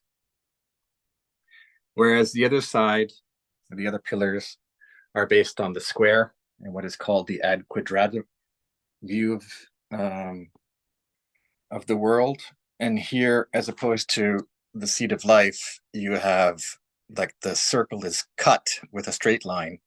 And the moment you cut the circle with the straight line, you end up in square space or ad quadratum space. And so you start to develop from the square all these different kind of shapes, such as this one, which is based on a square and a turned square and so on. So that kind of gives you an idea. For those of you who have just joined us, I'll repeat that there seems to have been a kind of mistake in the sense that Americans will be joining us 1 hour later. And so we're using this time now to present our work, and we're inviting you to present your work. So it's kind of, we'll start, at least here in Europe, we'll start at 8 o'clock. And maybe someone else can explain the time zones, but basically we'll be starting on the hour in another, let's see, 35 minutes. Yeah. All right, I'll just show you quickly 2 other pieces that I'm working on, and I'll turn it over to anyone else who wants to show their work. But I'll just put an easel in place and pull out another painting.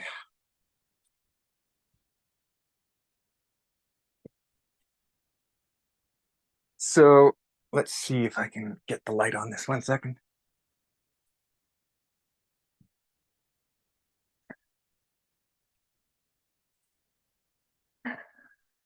This is total improvisation live on Zoom.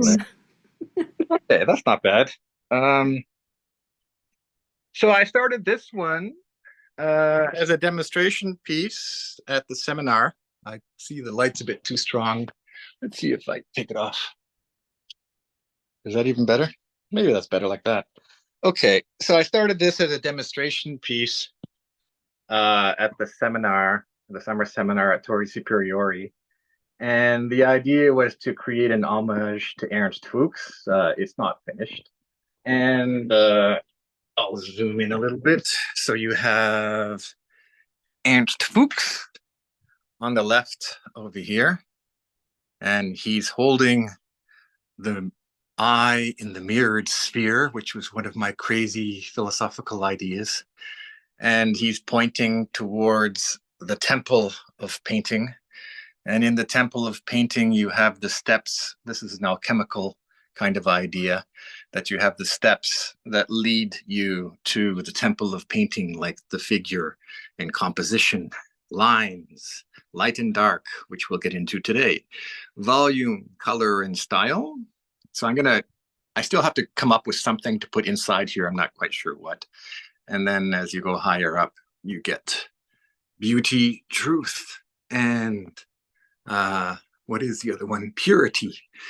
Beauty, truth, and purity as kind of the fundamentals of what we need today in our society. We need to be able to return art to beauty. And if we return art to beauty, we might just return to truth at the same time. So here you have a little hermaphrodite figure at the bottom, half male, half female.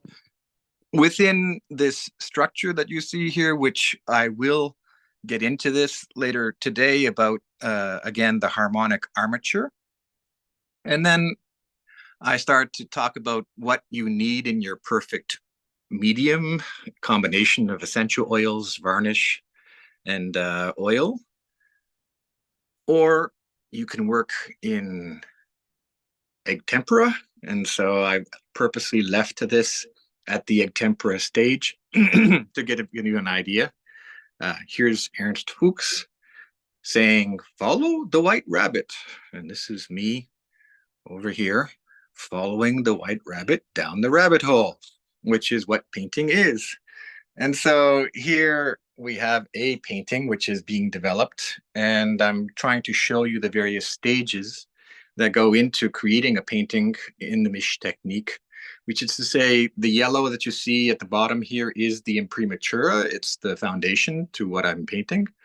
And then I add the brunei, or the French, the brown. And that brown, I used blue and red, and I mixed the blue and the red to get the brown. And so that's the brown you see sitting on top of the yellow imprimatura. Then you add, it says here, scumble after brunei. So you add the whites, and the whites is your scumbling. And then after that, you move towards glazing. And so this is not quite glazing, but I will be glazing on top of this. And so that's the white that was underneath, and I'm going to develop that much, much further. So you get an idea then that I'm trying to create a painting about painting and about the stages and steps of painting. Okay, so I'll probably keep on working on this at the summer seminar this summer. And I'll just finish off quickly with one more piece. Let's see, I need my hand. Let's see. So this is a wedding portrait of Florence and I. As you can obviously tell, it's not finished, but there's a portrait of Florence on the left over here. Just the skin tones. I still have to develop that. Our cat at the bottom. And then I'm over here on the right, much younger. And in the background, this is where we live, Bourgogne, kind of done very finely. And in the center, a figure who combines both the face of Florence and myself. So it's kind of the mystical marriage, very much inspired by Netherlandish painting.